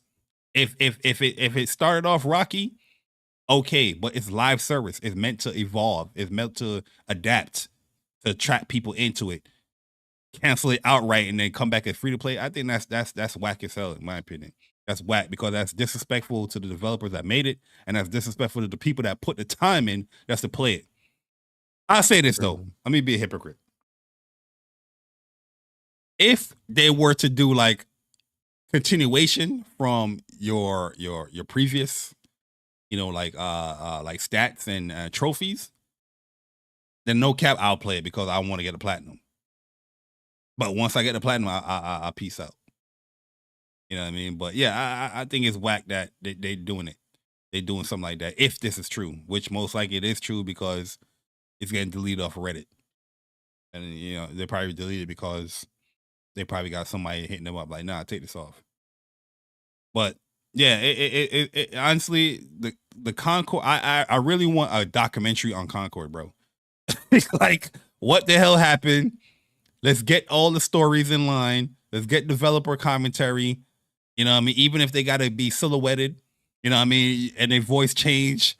We need a documentary, bro, on this game because I don't know what the hell is going on. There's so much rumors, so much that's nonsense about this game. And the people that enjoyed it, that had fun with it, is just like, what's Concord now? You know what I mean? It's crazy. But yeah, that's Concord news. The other rumor we gotta talk about. I know I tricked you up. I had to, you know what I mean? I had to make sure you're on your P's and Q's. You feel me? Definitely tricked me up. I feel like you'd be excited about this one. Oh, we can't do we can't do that because it's the Greek mythology. So this person right here, Lunatic Ignis, I don't know if this person is like what's the credibility of this person? Is this person validated? This is my first time seeing this person. Have you ever heard this person before, Persona? No. Okay, so this person saying, yes, the rumors are true. God of War, Greek Saga Remastered, not the actual title, is in the works at Sony Santa Monica and Nix's. Development is finished, and they are waiting to announce the release. Release in 2025 with an announcement December to March. How is that sounding? That's quite some time. December and March. That's a big window. As far as the release announcement, that's an announcement. Can be from December to March, but I would have preferred remakes, honestly, of these titles. At least for 1 through 3. The thing is, 3 was remastered on PS4 and it looked phenomenal. It looked great. They might remaster it again for PS5. Remaster. Before you go, I want to say this though, right? This is nothing new when it comes to PlayStation. I know a lot of new PlayStation people come up in here like, remaster? Bro, they've been remastering God of War since PS3. They did a remastered trilogy. They did a remastered trilogy for Killzone as well. Killzone. Exactly. They did a remastered trilogy. PlayStation tends to remaster their IPs every generation. I don't know why people think this is like something new that they've seen here. This is a very common practice with PlayStation. It's a common practice when it comes to the Japanese platform holders. See, but here's my thing, Bari. Mm-hmm. This is the thing that people not thinking about. Nix is doing the remasters. These shit's about to be on PC. Yeah. This is all of them shit's about to be on PC. I'm not shocked. Look at something like Until Dawn. Look at something like the Uncharted one. Yeah, this is definitely gonna be on PC day and date release. Last of Us one. That's my only issue. Like, especially like PC, you going to PC, whatever. But the day and date, that's my issue. Because look how games like Until Dawn is releasing. That is uncalled for a remake. You see what they did with The Last of Us? The Last of Us remake, flawless. Part 2 remastered, flawless. Why? Because they focused on one platform first, then delivered to the other one. Mm-hmm. That's the only issue. My whole thing is with these remasters. They remastered God of War. Okay, fine. Like, when are we getting Infamous 1 and 2 remasters or remakes? You know, when Oh, am I Persona, getting Resistance? relax, man. Nah, I'm not gonna relax, bruh. I put them shits out, man. Put those out. You know what? We'll blend the topic into this because it's very important, right? Why isn't PlayStation listening to the remasters or remakes that we really want? I don't know. I'm not opposed to this God of War one though, to be honest with you. Because like I said, they've been doing this for God It's of funny. War. I was gonna go back to because you know, playing them all again. I was gonna play them all again and get all the platinums in those as well. That's the funny thing. So yeah, I only have 3 platinum. yeah, I got 3 platinum. The remaster for like 1 and 2, I don't have platinum, or the Ascensions, I don't have platinum. Yeah. The PSP ones, I don't have platinum. Yeah, so I majority. might wait. If this is true, I might wait and just platinum all on PS5. Yeah, like they're saying here, this is a first and foremost, this is a big ass saga that they're doing. It's like it's like 7 games. Yeah, like 7, 8 games.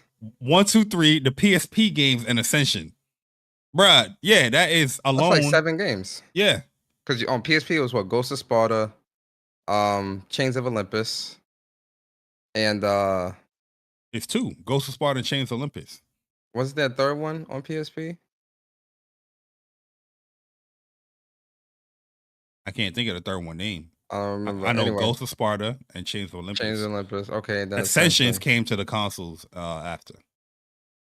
But yeah, like there's no way this is gonna be just one game itself. They splitting this in 2. There's no way. They splitting this in 2, bruh. Well, no, if it's a remaster, then they might do like a Kingdom Hearts situation. Kingdom Hearts where because Kingdom Hearts had like 4 or 5 games on there. You had 1, 2, Dream Drop, Chain of Memories. The other ones is just like the story. It was 357 over 75, whatever it was. Yeah, so like they might do like a Kingdom Hearts situation where like it's gonna be like all, because the PSP games aren't that long. It really don't take up that much. It's really 1 through 3 that's really probably going, and Ascension that's going to really take up the bulk of it. So I can see them putting it all on one game or just one big release. Pause. Yo, Viper's Corner with a 4.99 said that is true. Sony seems to be ignoring Bloodborne, Resistance, and Infamous remaster remake. They remaking everything else. Yeah, like the thing is with SOCOM too. Don't forget that SOCOM. With Infamous, you know, Sucker Punch said they don't want to go back to the past with that stuff. Which is like, okay, fine, get Nixus or whoever the hell else to build it, then do it. Bluepoint, or whoever, get somebody else to do it. But me personally, I'm not mad at if this does get announced. I'm not mad at this because I will pick this up. I will play through those games again, and I will get those platinums and all that stuff, right? But the PlayStation gamer in me, there's too many other franchises that's on PS3 that really, really needs that PlayStation 5 touch and to be remastered or remade and brought to the PlayStation 5. Resistance and Infamous are at the top of my list. I know everybody wants SOCOM, and I would love a new SOCOM as well, but the top 3 for me personally is Resistance, Killzone, and Infamous. Yeah, I'm looking at it like if this rumor is true, they are remastering a lot of like the surefire hits. You know what I mean? Like Horizon, surefire hit. That's a big selling franchise so far. God of War, surefire hit.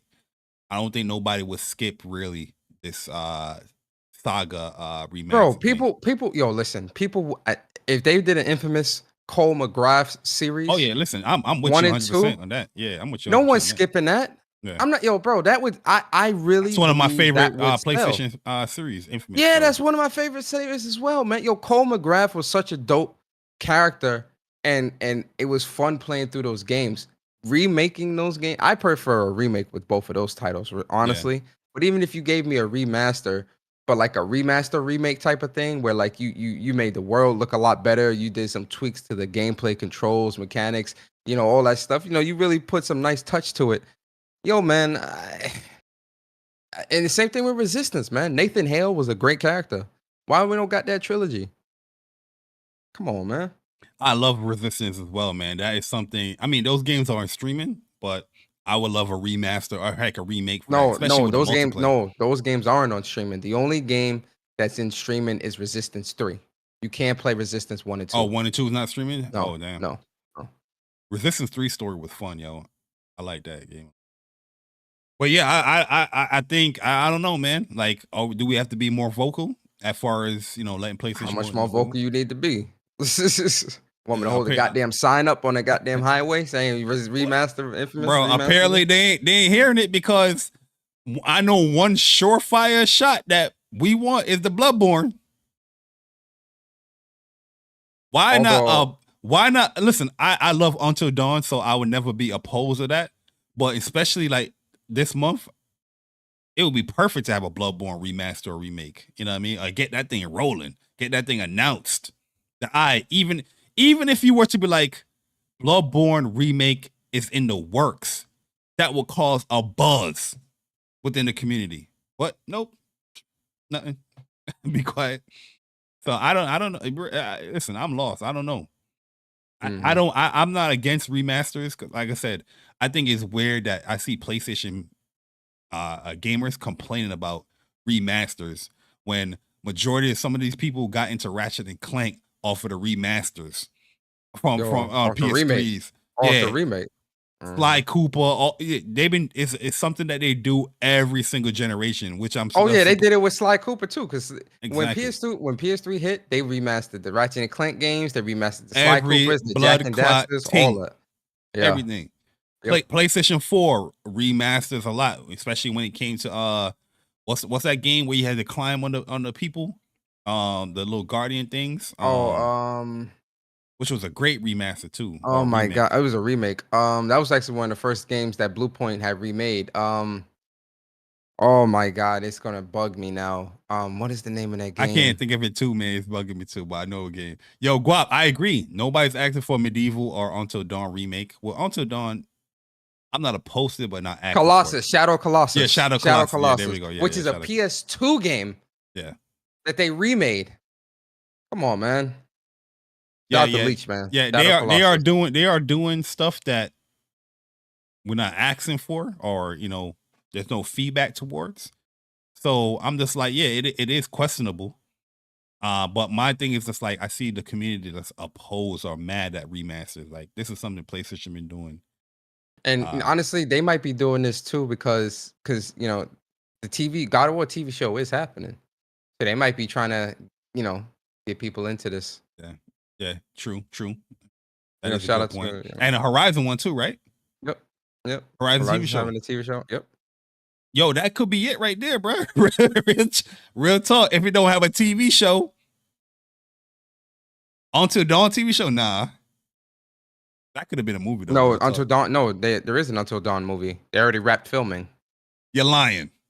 I'm not. I'm dead ass serious. Yeah. Yo, hold up, bro. They wrapped filming. I seen about it earlier this week. Hold up. I wouldn't lie about that. Yeah, Until Dawn movie is coming next year. They already wrapped filming. They posted that this week that they wrapped filming on Until Dawn. Bro, you on to something, bro? Crazy. So then why the fuck they don't got no Infamous Infamous show or movie? Come on, man, that'd be dope. A Resistance movie or TV? Well, no, I would rather have Resistance as a TV show. A Resistance TV show with Nathan Hale in that storyline? Come on, bro. They leaving money and fandom on the table, bro.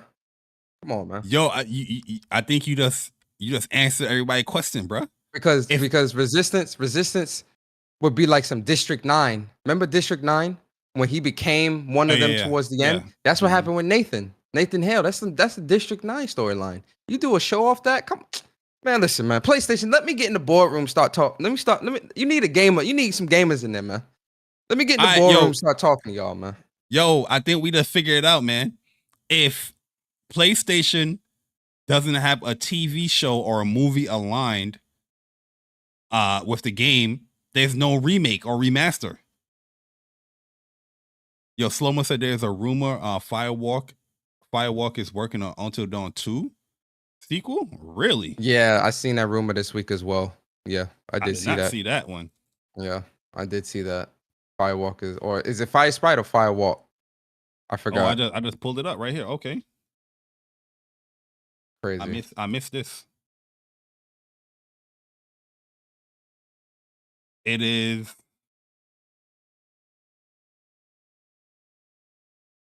Nick Baker. PlayStation got IPs in their repertoire that would print them money, in my opinion. Infamous, Resistance, a Killzone, remaking the Killzones, putting out Fire Sprite. Fire Fire Sprite. Sprite. Yeah, I was gonna say not Firewall. Fire Sprite is making it. Yeah. I'm trying to think of some other trilogy. Yo, Legend of Dragoon remake. Yo, listen, bro. Yo, you right about that, yo. I got no rebuttal because they do have the IPs that the gamers will want to see these remakes or remasters, but they're going for the Surefire things yeah, that's like a sure hit. The Timmy Two Left Feet that's sitting down watching the TV show that want to align it with a game.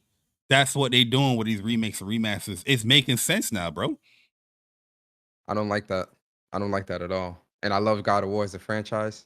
And I'm not saying not the God of War. I'm just saying there's other franchises in your pack. Yo, real talk.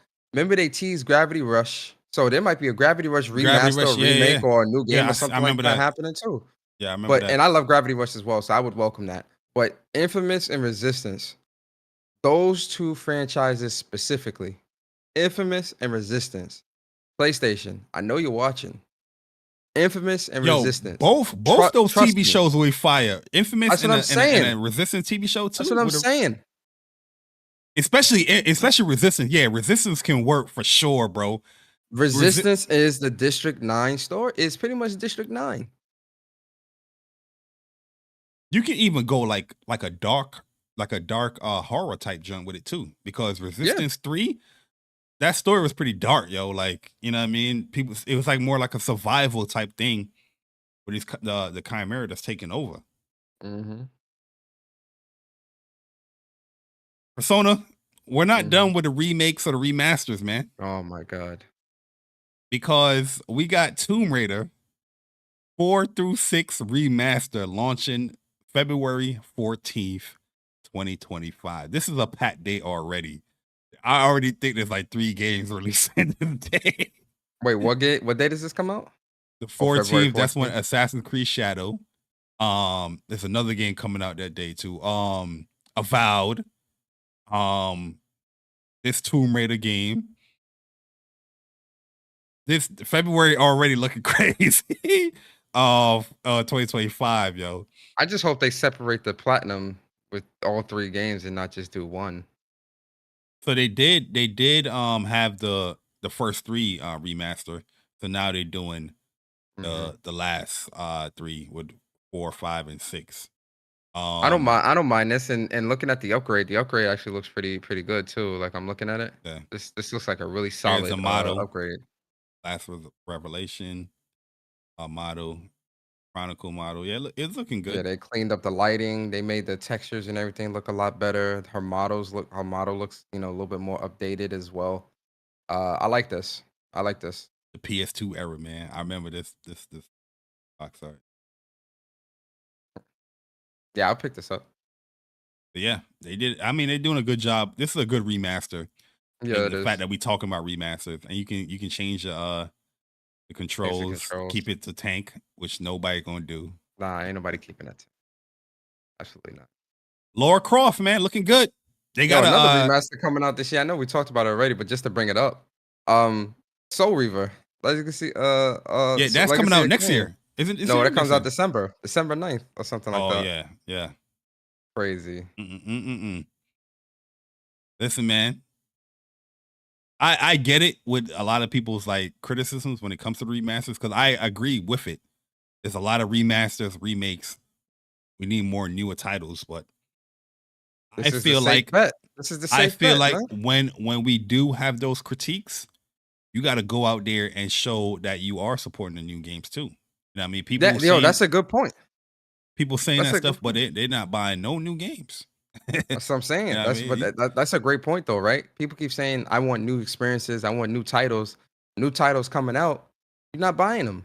You're not buying it. So it's like, what do you do in that situation? And obviously the titles need to be good, and people don't need to go out and buy every single thing that releases. That's not what I'm saying. Or what I am saying is, oftentimes when you see people that say we need new experiences, the new games, they're not buying them. They're not buying the new IPs. They're not buying the new. Just look at Concord.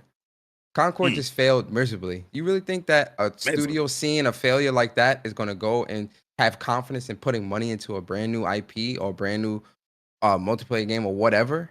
No, they just going to make the same shit, remaster the same old stuff, and you just going to have to accept it and like it. Terrible. That's it. You know what's a new game that people did buy though, Persona? I don't know. The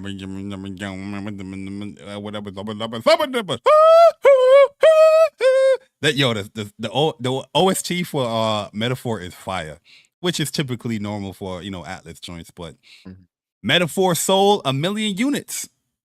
This is one of the fastest selling IPs for Atlas right away, right from the jump.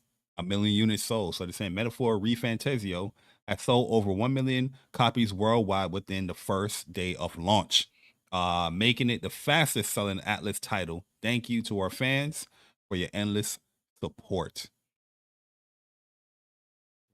That's good. Congrats to Metaphor. I didn't buy it. I ended up canceling my collector's edition. I'm canceling the game. How dare you not buy it? You had a collector's edition? Yeah, I had to pre-order, but I canceled it. Man, I would have bought that off of you. No cap. The PS5 version, even I even went to look at the Steam. Nothing. I ain't buying the Xbox version because I don't like the Xbox Green. My bad, slow one, man. I messed up. But yeah, this is a huge accomplishment. 1 million units right from the jump. That's huge, man. So big shout out to Metaphor ReFantazio in the Game of the Year discussion, for sure. With the Metacritic score and everything. My whole thing is that I didn't finish Persona 5, and I've bought Persona 5 like 4 times. I still haven't beaten that, and I didn't want to buy Metaphor. And it's too much other stuff coming out, so I know I'm not going to get to Metaphor. Then again, I might still buy it. Who knows? From what I heard, I am going to buy it. I am going to buy it. It's just a matter of when. Okay. I saw somebody tweet that they platinumed the game because when the reviews came out, the person was like, "Oh, I platinumed the game." So I was looking in the thread, and people was like, "So how long it took you?" The person was like, "It was like 100 and some hours it took them to platinum it." But that's with 2 playthroughs. So from what I'm seeing, it's not as long. I saw Power Picks trophy guide. You got to do 2 playthroughs because you have to max out or get certain pieces of armor, something like that you have to do and fight certain Power enemies. Picks, he got it up already. Yeah, and then there's certain enemies that you can only fight in New Game Plus, I think, or something like that. I might still pick this up. Oh, he do. Yeah, he do. Yeah, because there's certain enemies that you can only fight in New Game Plus or certain bosses or something like that. Oh, yo, he's saying a 3 out of 10? Hell no. Let me see what he says here, yo. Because sometimes with this channel, with this page, he plays whoever they play on easy, bro. Yo, I was struggling. I'm playing on normal difficulty. I was struggling with a boss, bruh. What is he saying here? Well, not because their difficulty does matter because you have to do the close in the book trophy. The first playthrough, he says you can play on easiest difficulty, which is not storytelling. Oh, yeah, right here. Play on the second, the easiest, and then the second playthrough you have to play. Difficulty doesn't matter. So you can play on the easy. You can play on easy for the first playthrough, and then the second playthrough you can play on storytelling and be fine. Oh, so he's saying yes. There's only for the close in the book, we just mentioned. You must do that on the second playthrough on easy difficulty, not storytelling. On the first playthrough, it doesn't matter what difficulty. See, that's what I'm saying, bro. That's why it's a 3 out of 10. Yeah, that's why it's a 3 out of 10. That's most likely what people are doing. I would play on normal or hard though.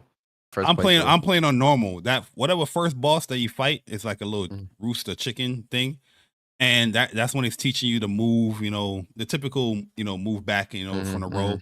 But yo, it's a pretty tanky boss fight. I might, But you yeah. know, I might still pick this up, like, because I'm not surprised that's a successive metaphor because you know it does look like a great game, a game that I was definitely really excited for and definitely wanted to pick up and play. But I'm just looking at like the gaming landscape of like the next 3 months, like the rest of this year. Guys, I A lot. really don't have no time. I already like with work and everything else in my personal life, I already don't have a whole lot of time as it is. Getting And older, there's man. certain games that I want to like complete and platinum and play before 20. And Bari knows this because we always talk about this. It's funny, me and Bari talk about this like 4 or 5 times throughout the year. At the start of the year, we talk about certain games we want to platinum. Middle of the year, we talk about certain games that we want to finish before the year is over. And then the end of the year, which is around now, we talk about games that we want to like finish up before going into 2025. There's like 8 games that I want to platinum, finish, and get off my backlog before going into 2025.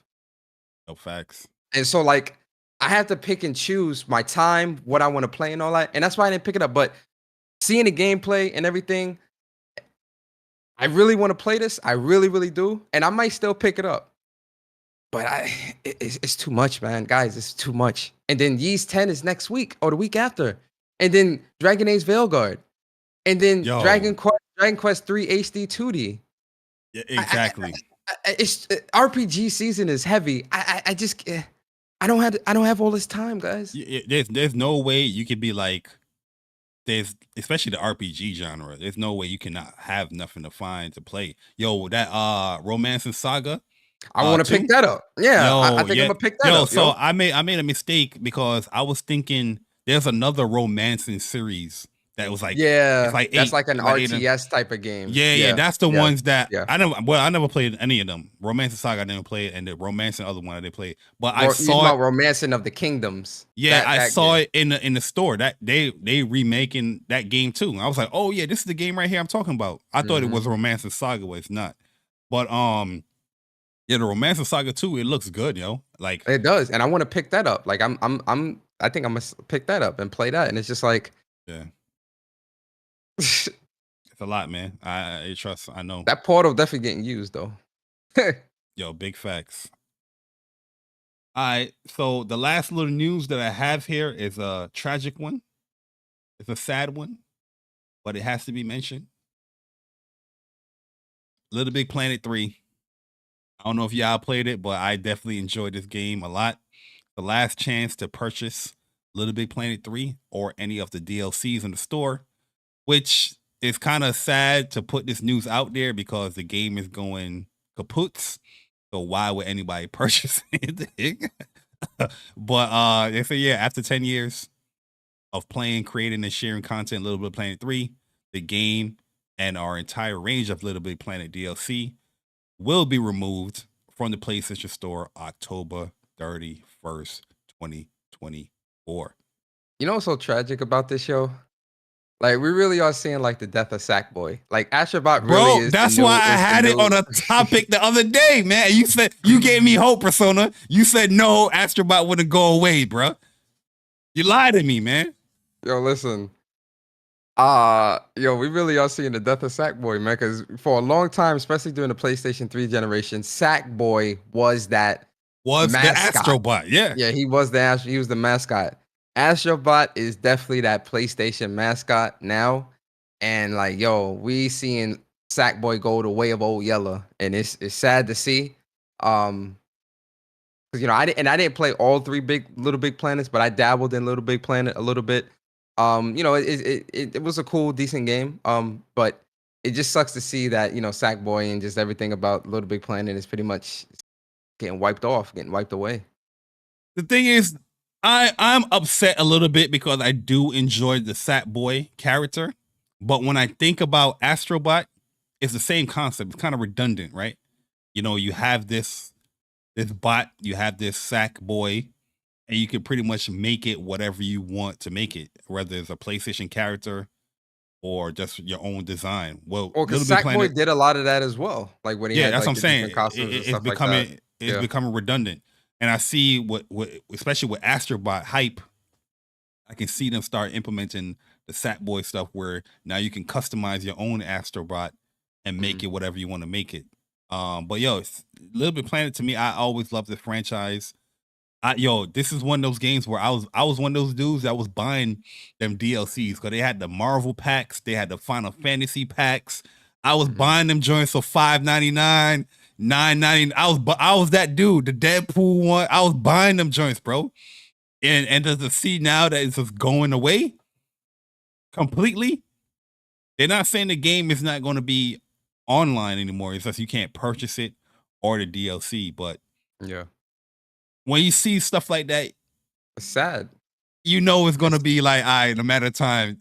Yeah, I wouldn't be surprised. Like at the start of 2025, they say, yeah, the Big Planet, Little Big Planet server is gonna get shut down or something like that. There's no way you're removing this game from the store and not shutting down the servers. Like And soon all your after. DLCs, all the characters. I ain't really create nothing like that because I'm not no creator, but all that's Yeah. going to be gone.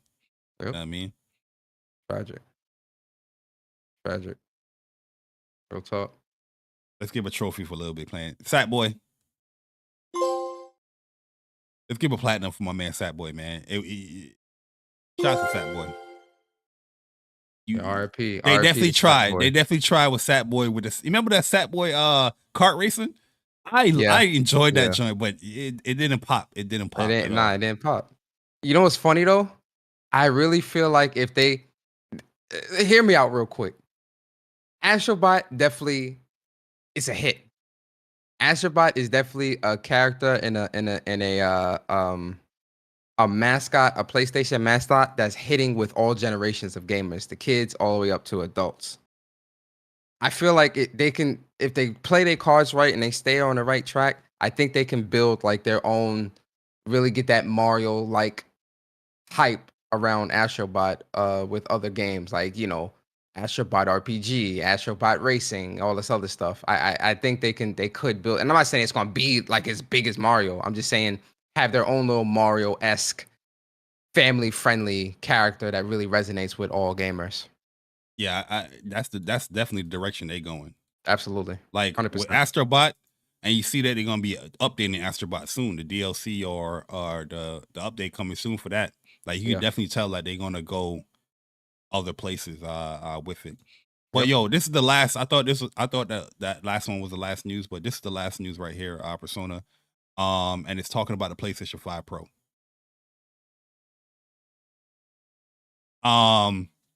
This is coming from Digital Foundry.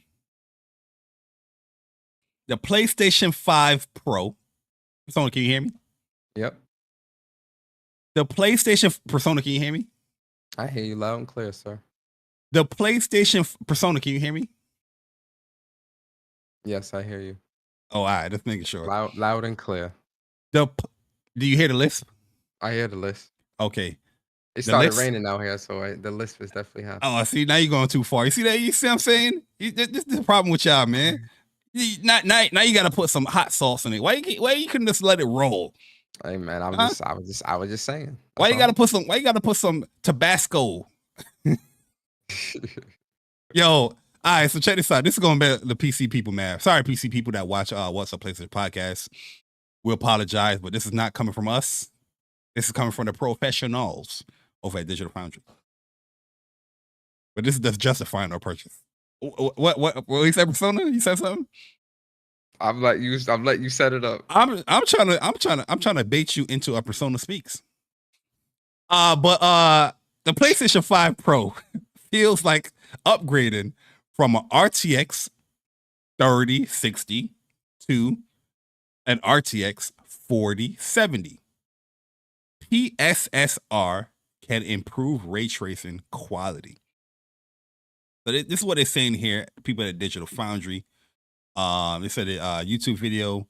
The tech experts at Digital Foundry talked about the upcoming mid-gen refresh system from PlayStation, having a chance to go hands-on with it, saying that in the games like F124, where the developer put plenty of effort into the PlayStation 5 update, upgrading the base model feels like indeed like an upgrade in the GPU gaming system. So they're comparing it. So if you had like a RTX 3060 or RTX 3060 Ti, this feels like an upgrade to a RTX 4070 GPU. Persona, Yo, You do live streams. You know me. And I know you. absolutely. You know me more than I know you, but I know you more than you know me. And one thing I know is that you do live streams, right? Absolutely. You have a show called When Persona Speaks, right? Absolutely. There's, I'm pretty sure you have said this, that the PlayStation 5 Pro is a substantial upgrade from the base PlayStation 5, right? Yes, I have. So how does it feel? How does that make you feel? You remember that video? How does it make you feel? With the wife swap with the dude? Yeah. How does that make you? No, that wasn't a wife swap. That's when the kid was on the what's it do with the mustache? The doctor. Dr. Phil? Dr. Phil, yeah. And I guess the mom was punishing the kid, and the kid is now punishing the mom, and the kid is like, oh yeah, he was feel? beating her, hitting her. Yeah. Oh yeah, yo, that was crazy. So Persona, now seeing this information that validated your claims in prior shows, how does that make you feel about the PlayStation 5 Pro? I mean, obviously we talked about how PSSR seems to be a substantial leap. I mean, Mark Cerny himself said, it would be something that would unlock the potential where you wouldn't even need to choose between a fidelity and a performance mode. And, when you say things like that, that's a big claim. And with a claim such as that, you would need to have the technology or the tools necessary to be able to support such a claim. So in comes PSSR, which, like Mark Cerny said, does AI machine learning upscaling to render at higher resolutions and maintain a consistent frame rate and have ray tracing, advanced ray tracing, and all this other stuff. I don't really need Digital Foundry to tell me that. I don't really follow them or listen to them too much, personally speaking. It's cool that they said that. What this really does is, because there's a lot of people within the community or within the industry who hang on Digital Foundry's every word and give Digital Foundry a lot of power over the way they think. So it would be interesting to see how those people who follow Digital Foundry very closely will respond to such a claim of it feeling like a 4070 from a 3060 or whatever they said. But for me personally, I'm listening to Mark Cerny, and with Mark Cerny saying what the capabilities are with the PlayStation 5 Pro, that's really all I personally need to see to really say, okay, I'm interested and I want to invest into it. Or Persona, that was very PC of you. Politically correct of you, not the computer. But I'm a gloat, man. Like, yo, listen, it's what we've been saying, right? It's a big upgrade, man. I know Digital Foundry said it, but we said it first. We don't have no hands-on time with it, but we said it first. We saw it from the trailers, huh? Yeah, we saw it from the 4K 60 frames per second YouTube videos, huh? We saw it from the scissor reel. We paused it. We said, listen, this is an update. This is an upgrade. Huh? Mm-hmm. Can't wait till November 7th, man. I can't wait. It's gonna come. It's gonna be here sooner than you think. Make sure y'all tune in to What's Up PlayStation. So now y'all locked it in. We're gonna do an unboxing. You know what I mean? We're gonna get the overlay correct. Hey, I'm gonna be honest. I know my shit gonna be here like 11:30. Call your Jamaican homeboy. Tell him deliver to you first, man. Yo, but like I said, I did the UPS Plus premium for the $20. So you should know. Yeah. So what's gonna happen is now it's gonna be the 2-hour time slot that you can pick between it. But I'm gonna pick the time slot, but I'm gonna go down there and I'm just, you know what I mean? All right. But yeah. Hopefully everything works out how it's in, the head. But yo, shout out to Cop Sanity with a $2 donation. Said the PS5 Pro is coming. Pause. Yo, Ashley, you say my PC. Ashley, your watcher, Persona watcher, and then shout out to Alvin. Appreciate the subscription. Hopefully you enjoy your stay here. Appreciate everybody that subscribed to the channel. Hopefully Dean Bromley, see you subscribed as well. Hopefully you enjoy your stay here at What's Up PlayStation Podcast. But if you made it this far, here are your trophies.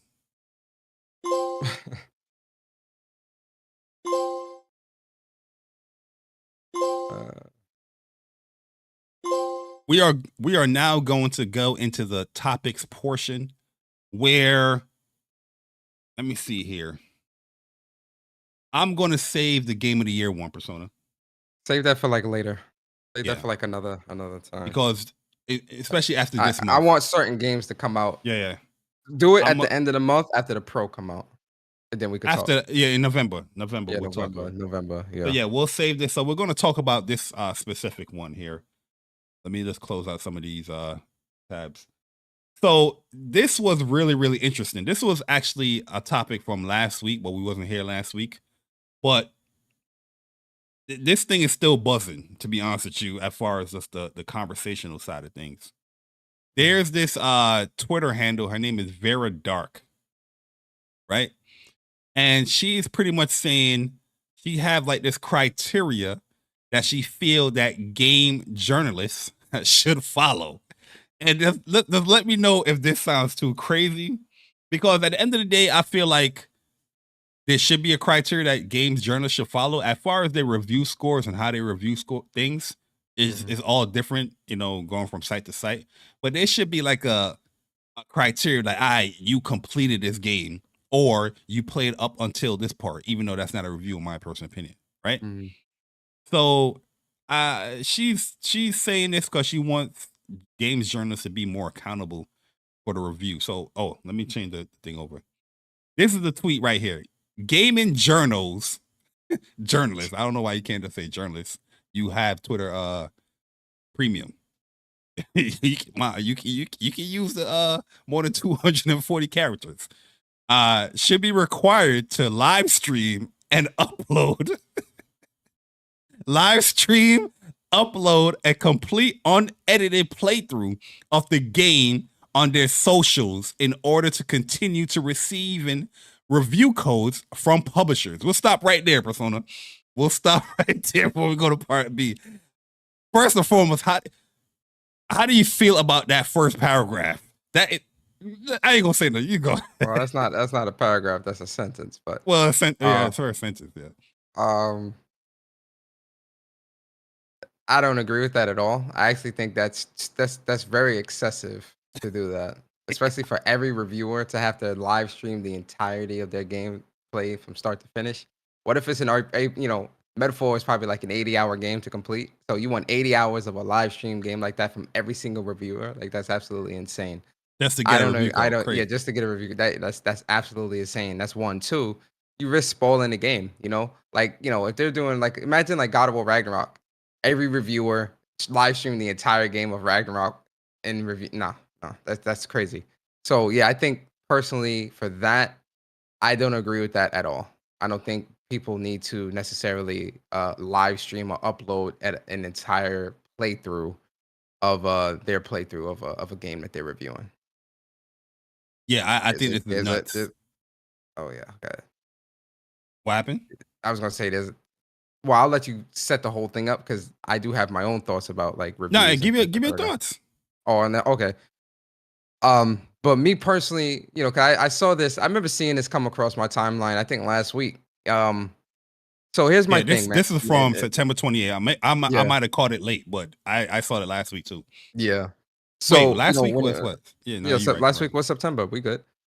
So when it comes to game reviews and game journalists and stuff like that, for those that have been following me for a long time, you guys know how critical I am when it comes to reviews and how I don't really necessarily think that a gamer should hang on a reviewer's every last word when it comes to a game, right? If you look at a game and you can see yourself enjoying or playing that game, for me personally, that's enough for me to want to check something out. Now, obviously, everyone doesn't have the means to do that. So everyone can't do that or wouldn't do that for whatever reason, which I understand. Not saying that reviews do not have their place within gaming or within the games media or the industry, because I do think they do. But oftentimes with reviews, what I've seen in the past is typically reviews don't are very surface level when it comes to their approach to talking about the game. They never really go in depth on some, and not all of them. This is just some, but they never really go in depth with the things that you really want to know about the game when it comes to like maybe the story, the combat, or whatever, without and obviously not That spoiling would things, cause but spoilers. Yeah. without spoiling things, right? But I do think that with reviewers, there is a bit of a god complex, a little bit when it comes to like how they do things, because their review, especially for some of the bigger publications, their review can make or break a studio. It can get studios shut down. That's the power of games media now. So I Especially do if they think ain't that, finish it or complete the game. yeah, so I do think that it's important for reviewers, especially the ones that have the power that they do, to be diligent and be as thorough and effective as possible when it comes to speaking and reviewing the games that they are reviewing. Making sure that these games are finished. I don't think you need to stream the entire game, but I do think, showing your completed trophy, or whatever the case may be, just something that confirms that you actually played and completed this game to its entirety before reviewing it.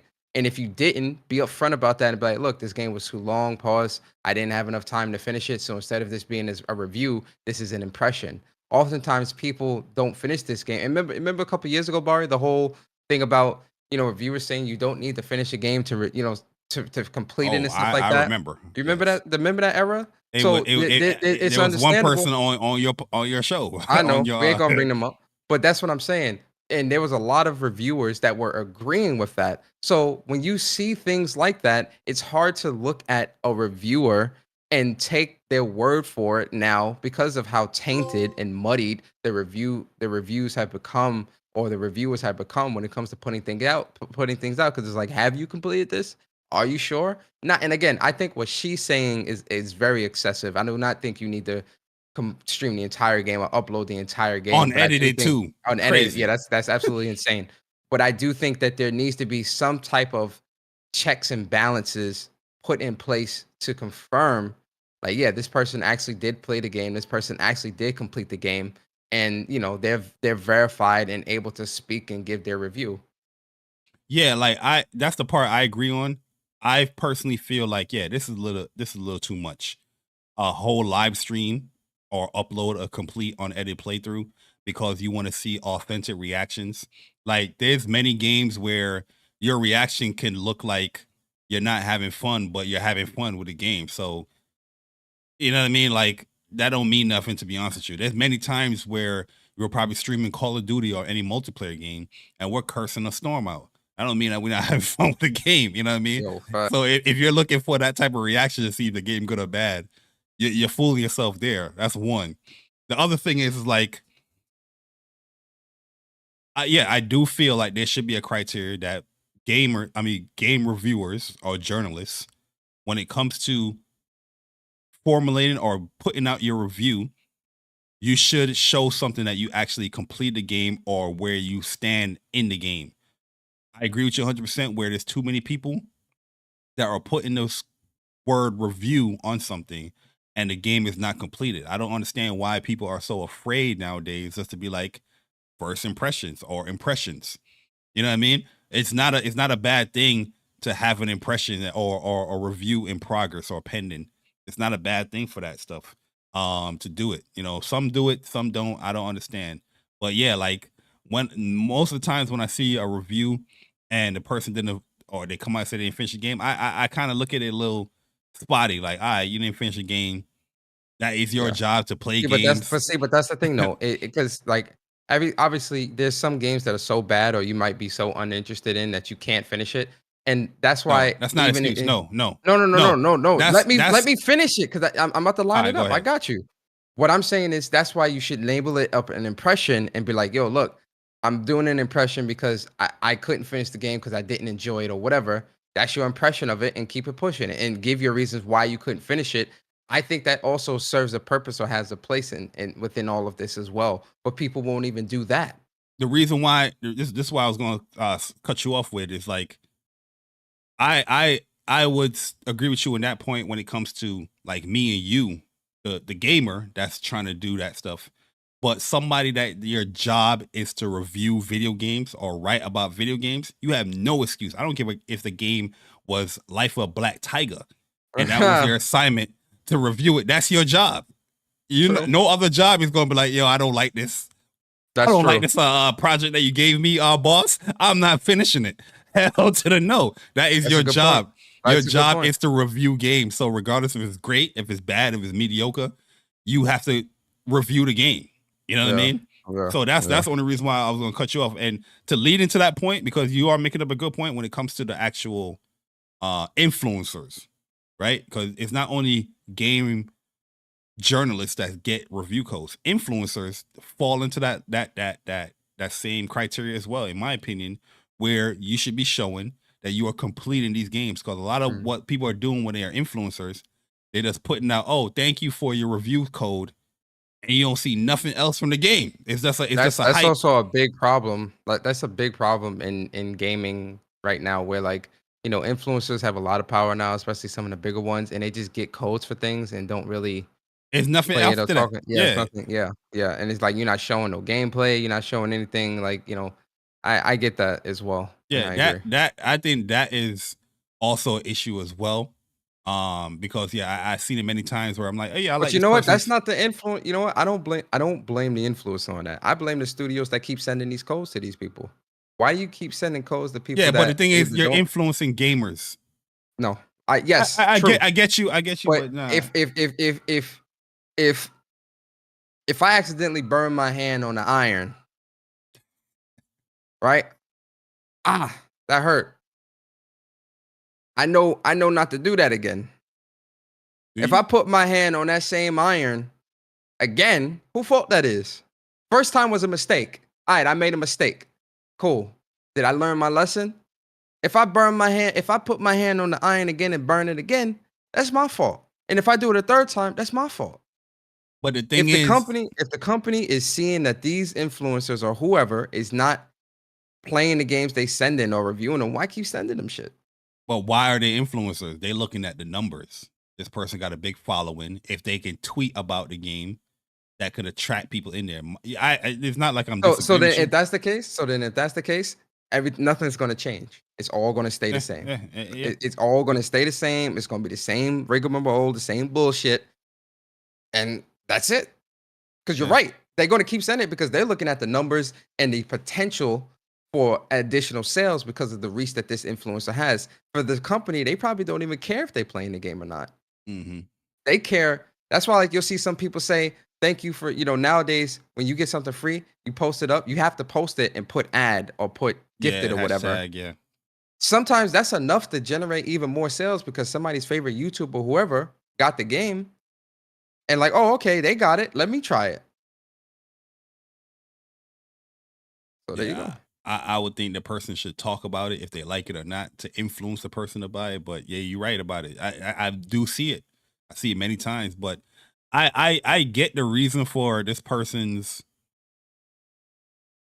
like tweet, but it's a little bit excessive.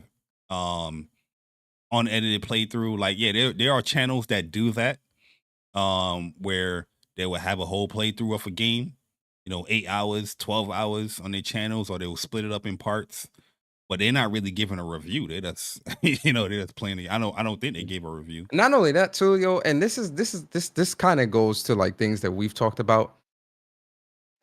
Yeah, I mean, I don't mean to be rude when I say this, and this is why, like, I don't really follow reviews. I don't look at reviews most of the time. Like, I kind of use my own judgment when it comes to like games that I'm personally interested in, right? Or if I am going to talk to somebody about a game, it's going to be a gamer, somebody that I know I can trust their opinion. So like Bari, right?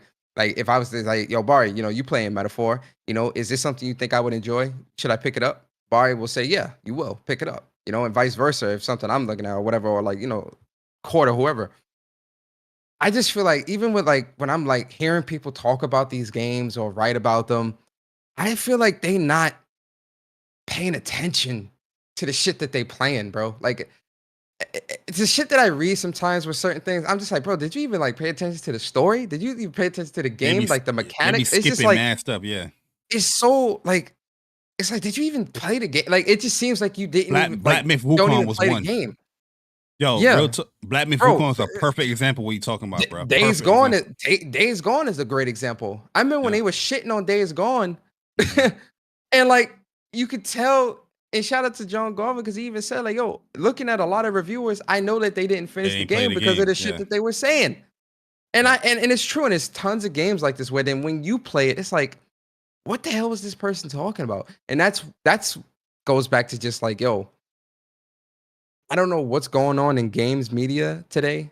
I don't know what's going on in the game industry today, like when it comes to like this stuff, but it's not in a great place when it comes to the conversations surrounded around video games. Being able to sit down and speak about the game, the mechanics, the story, the characters, the lore, the Loss. world. You can't like you cannot have those conversations with many people today, and this is a large reason why I personally just it's difficult for me to have gaming discussions with people. It's very difficult because what the fuck are you talking about? Yeah. It's not about the game. No, it's not. But yeah, like as excessive as this tweet is from Very Dark, I do agree with some of the sentiments that she's trying to share here. Where there needs to be more accountability when it comes to game reviewers. As far as like the whole receiving a review code from publishers, that's their job. They're going to review. They're going to get codes from publishers. I'm not upset about that. She seemed a little bit more salty about that. Then I'm just more about the authenticity of your review. And majority of the time, it's not, because we're seeing way too much people being comfortable with not completing a game. Some of these games is not RPG length, 80 hours. Some of these games be like 20 hours. And people be like, oh, I ain't finished it. Like, come on, man. It's crazy. Oh, let me get this super chat real quick. Yeah. Viper Reef's Corner Man, appreciate the $4.99. He said iPhone users said reviewers are using personal feelings instead of being objective. Persona brought that up with Days Gone. We definitely saw that with Days Gone. I used to love when magazines had categories: music, gameplay, graphics, etc. Yeah. The day of the magazines. Game journalism. Again, and it's not it's not everyone, right? So I want to preference that as well. It's not everyone, but game journalism now it's a lost art, man. It's not. I just feel like it's not approached with the same level of respect anymore as it other was back as mediums. other mediums and even just looking back to the 90s, early 2000s. It's just not approached the same with the same level of respect, Yeah. the same level of care. 100%. It's sad, really. Like it's very tragic and sad because I also think the fact that it's not being approached in that way is also attributing to the downfall of gaming as a whole, downfall of the industry. One of the things that pisses me off when it comes to games media is sometimes when I see the enthusiasm for video games, it's not as high. Like people are so down and out. Oh, I got this game I got to review, and it's so down and out about it. Oh, look at these games we got to talk about it. So down and out, but like, yo. And then they view your excitement like if you're super excited you're for a game, you're a fanboy, you're toxic, or you're capping for views and super chats and all this dumb shit people saying. It's like, why can't I just be excited for games? Like this is bro. When I think back to myself as a kid and growing up, my excitement is still the same. When I see games, I'm excited, man. The games that I'm excited for or looking forward to, I'm excited, man. That's just me. That's just how I am. It's not it's not for, whatever. I'm legit excited. I agree with you on what you said too, with the whole respect point, because like I said, no other medium you're going into like movies, right? You're a critic for movies. You're not putting out a review for a movie that you didn't finish watching, regardless of how bad or whatever it is. You finish it. I know movies are shorter, but that's the choice you made to join this profession as far as being a games journalist or reviewer. You know what I mean? So yeah, that's why it's no real excuse of why you should not be finishing a game. You know what I mean? Especially if if you're getting some of these games 2 weeks, a month early. Some publishers, they kind of spotty with that stuff, but it's just sad, you know what I mean, to see. But yeah, as far as this very dark girl, this is a little too much. But I do understand the sentiment. When it comes to the review side, not about the review codes. People need to get review codes to review, so I'm not upset about that. But yeah, I mean, that's pretty much the topic, and that's pretty much the show. If you made it this far, here's your platinum trophy. Here's the PS4 version. You know, a PlayStation, they don't play around. Still cross-gen over here. It's a cross-gen podcast. Yeah, so let's get into the outros, man. Persona, man. Pretty fun show. You know, a lot of opinions. You know, a lot of new stuff, man. It feels good to be back here on a Saturday morning. Also, once again, Wolfgang Mishima is live right now doing a Tekken tournament. So right after this, let's head on over there and check out the Tekken 8 tournament for Wolfgang Mishima. Shout out to Upchuck. I know Chuck is in there participating. So shout out to him participating in that. So right after this show, right after the outros, click the link, Wolfgang Mishima Tekken 8 tournament, and to show some support to the bro. But Persona. Yo. Give us your outros. Let the people know what's going on with you, where they can find you, what you got going on. Yes, sir. What you eating tonight? What you eating tomorrow? I mean, some salmon tonight. Salmon croquettes. Hell no, not no croquettes. You crazy? Yeah, that's an inside joke. Nah, some salmon with some brown rice and some broccoli. You funny. And then I'm making ground turkey chili. You put I mean, that sound good. Yo, do you put like lemon on your salmon? No. So you don't like to put lemon on there, like to spice it up a little bit? No, I put hot sauce. That's it. I put the hot sauce on the side, because it's healthy eating. You know, it's a lot of protein in salmon. So salmon, brown rice. Oh and yeah, broccoli. yeah. Why not? I mean, you can. Nah, lemon. I never put no lemon on it. It's already seasoned though. It's pre-seasoned. Yeah, like it's like the frozen salmon that you get from Costco. Oh, okay. Yeah. I thought you was like okay. Oh no. It's wild caught Alaskan salmon. I know what you're talking about. I be seeing them. So really some healthy, hot sauce really on that yes, thing. Sir. And the seasoning on there is actually really good too. So we good. But yo, listen, guys, for me, man, I am Persona, Gaming with Persona. You can follow me on Twitter at Persona Speaks. You can subscribe to my YouTube channel, Gaming with Persona. I do appreciate everybody coming through today for episode 172 of What's Up PlayStation Podcast. I hope you guys all did enjoy it. For me, with content, I'm not gonna lie, guys, I actually got like a headache. So I was gonna stream some Sparking Zero tonight. But I've been streaming a lot this week. So I actually think I'm gonna just chill and just game. Yo, I could tell that you had a headache because normally when you lean like this a lot, you're trying to like balance your head so this part don't hurt. Like sometimes you have yourself in a fixed position. That's where the headache will kick up, but you try to like lean and compensate for it. Yeah. So yeah, I got like a bit of a headache, guys. So I'll see how I feel later on this evening. But I have been streaming a lot this week, and Bari actually convinced me. I'm actually gonna pick up Metaphor. Oh, Metaphor? Yeah, I'm gonna start Metaphor today. So I'm gonna buy Metaphor. So I'm gonna be juggling the first Berserker, Metaphor, and Dragon Ball Sparking Zero, working through the platinum in that. So I'll be playing all those this weekend. But if I don't stream tonight, I will be putting out a video on the first Berserker this next week. I do want to talk about that game and show off some gameplay. I do have the boss fights. I'm gonna post those up probably this afternoon or tomorrow. I'm gonna post up the boss fights, and then I'm gonna do a video at some point this week to to speak on the game, speak on the beta and stuff like that, because the beta is up from the 10th to the 20th, so you got quite a bit, 10 days to play through it. But I'm gonna play it today. I want to finish the beta, so I'm gonna play through that.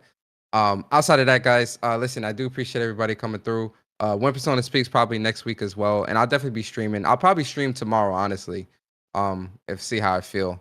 But yeah, listen, I appreciate everybody coming through. Hope you guys enjoyed, and yeah, we'll see you guys next Saturday.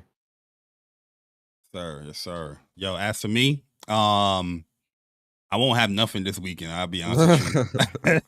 But like last week, I didn't do a show, but this week I will do a Jay Bari show on Wednesday. Got a few things that I want to talk about, especially some of the things that I highlighted here. But we're gonna put that, we're gonna put some hot sauce in that. There you go. But yeah. So Wednesday, Jay Bari show. I am doing a video about Grand Blue Fantasy versus Ryzen as well.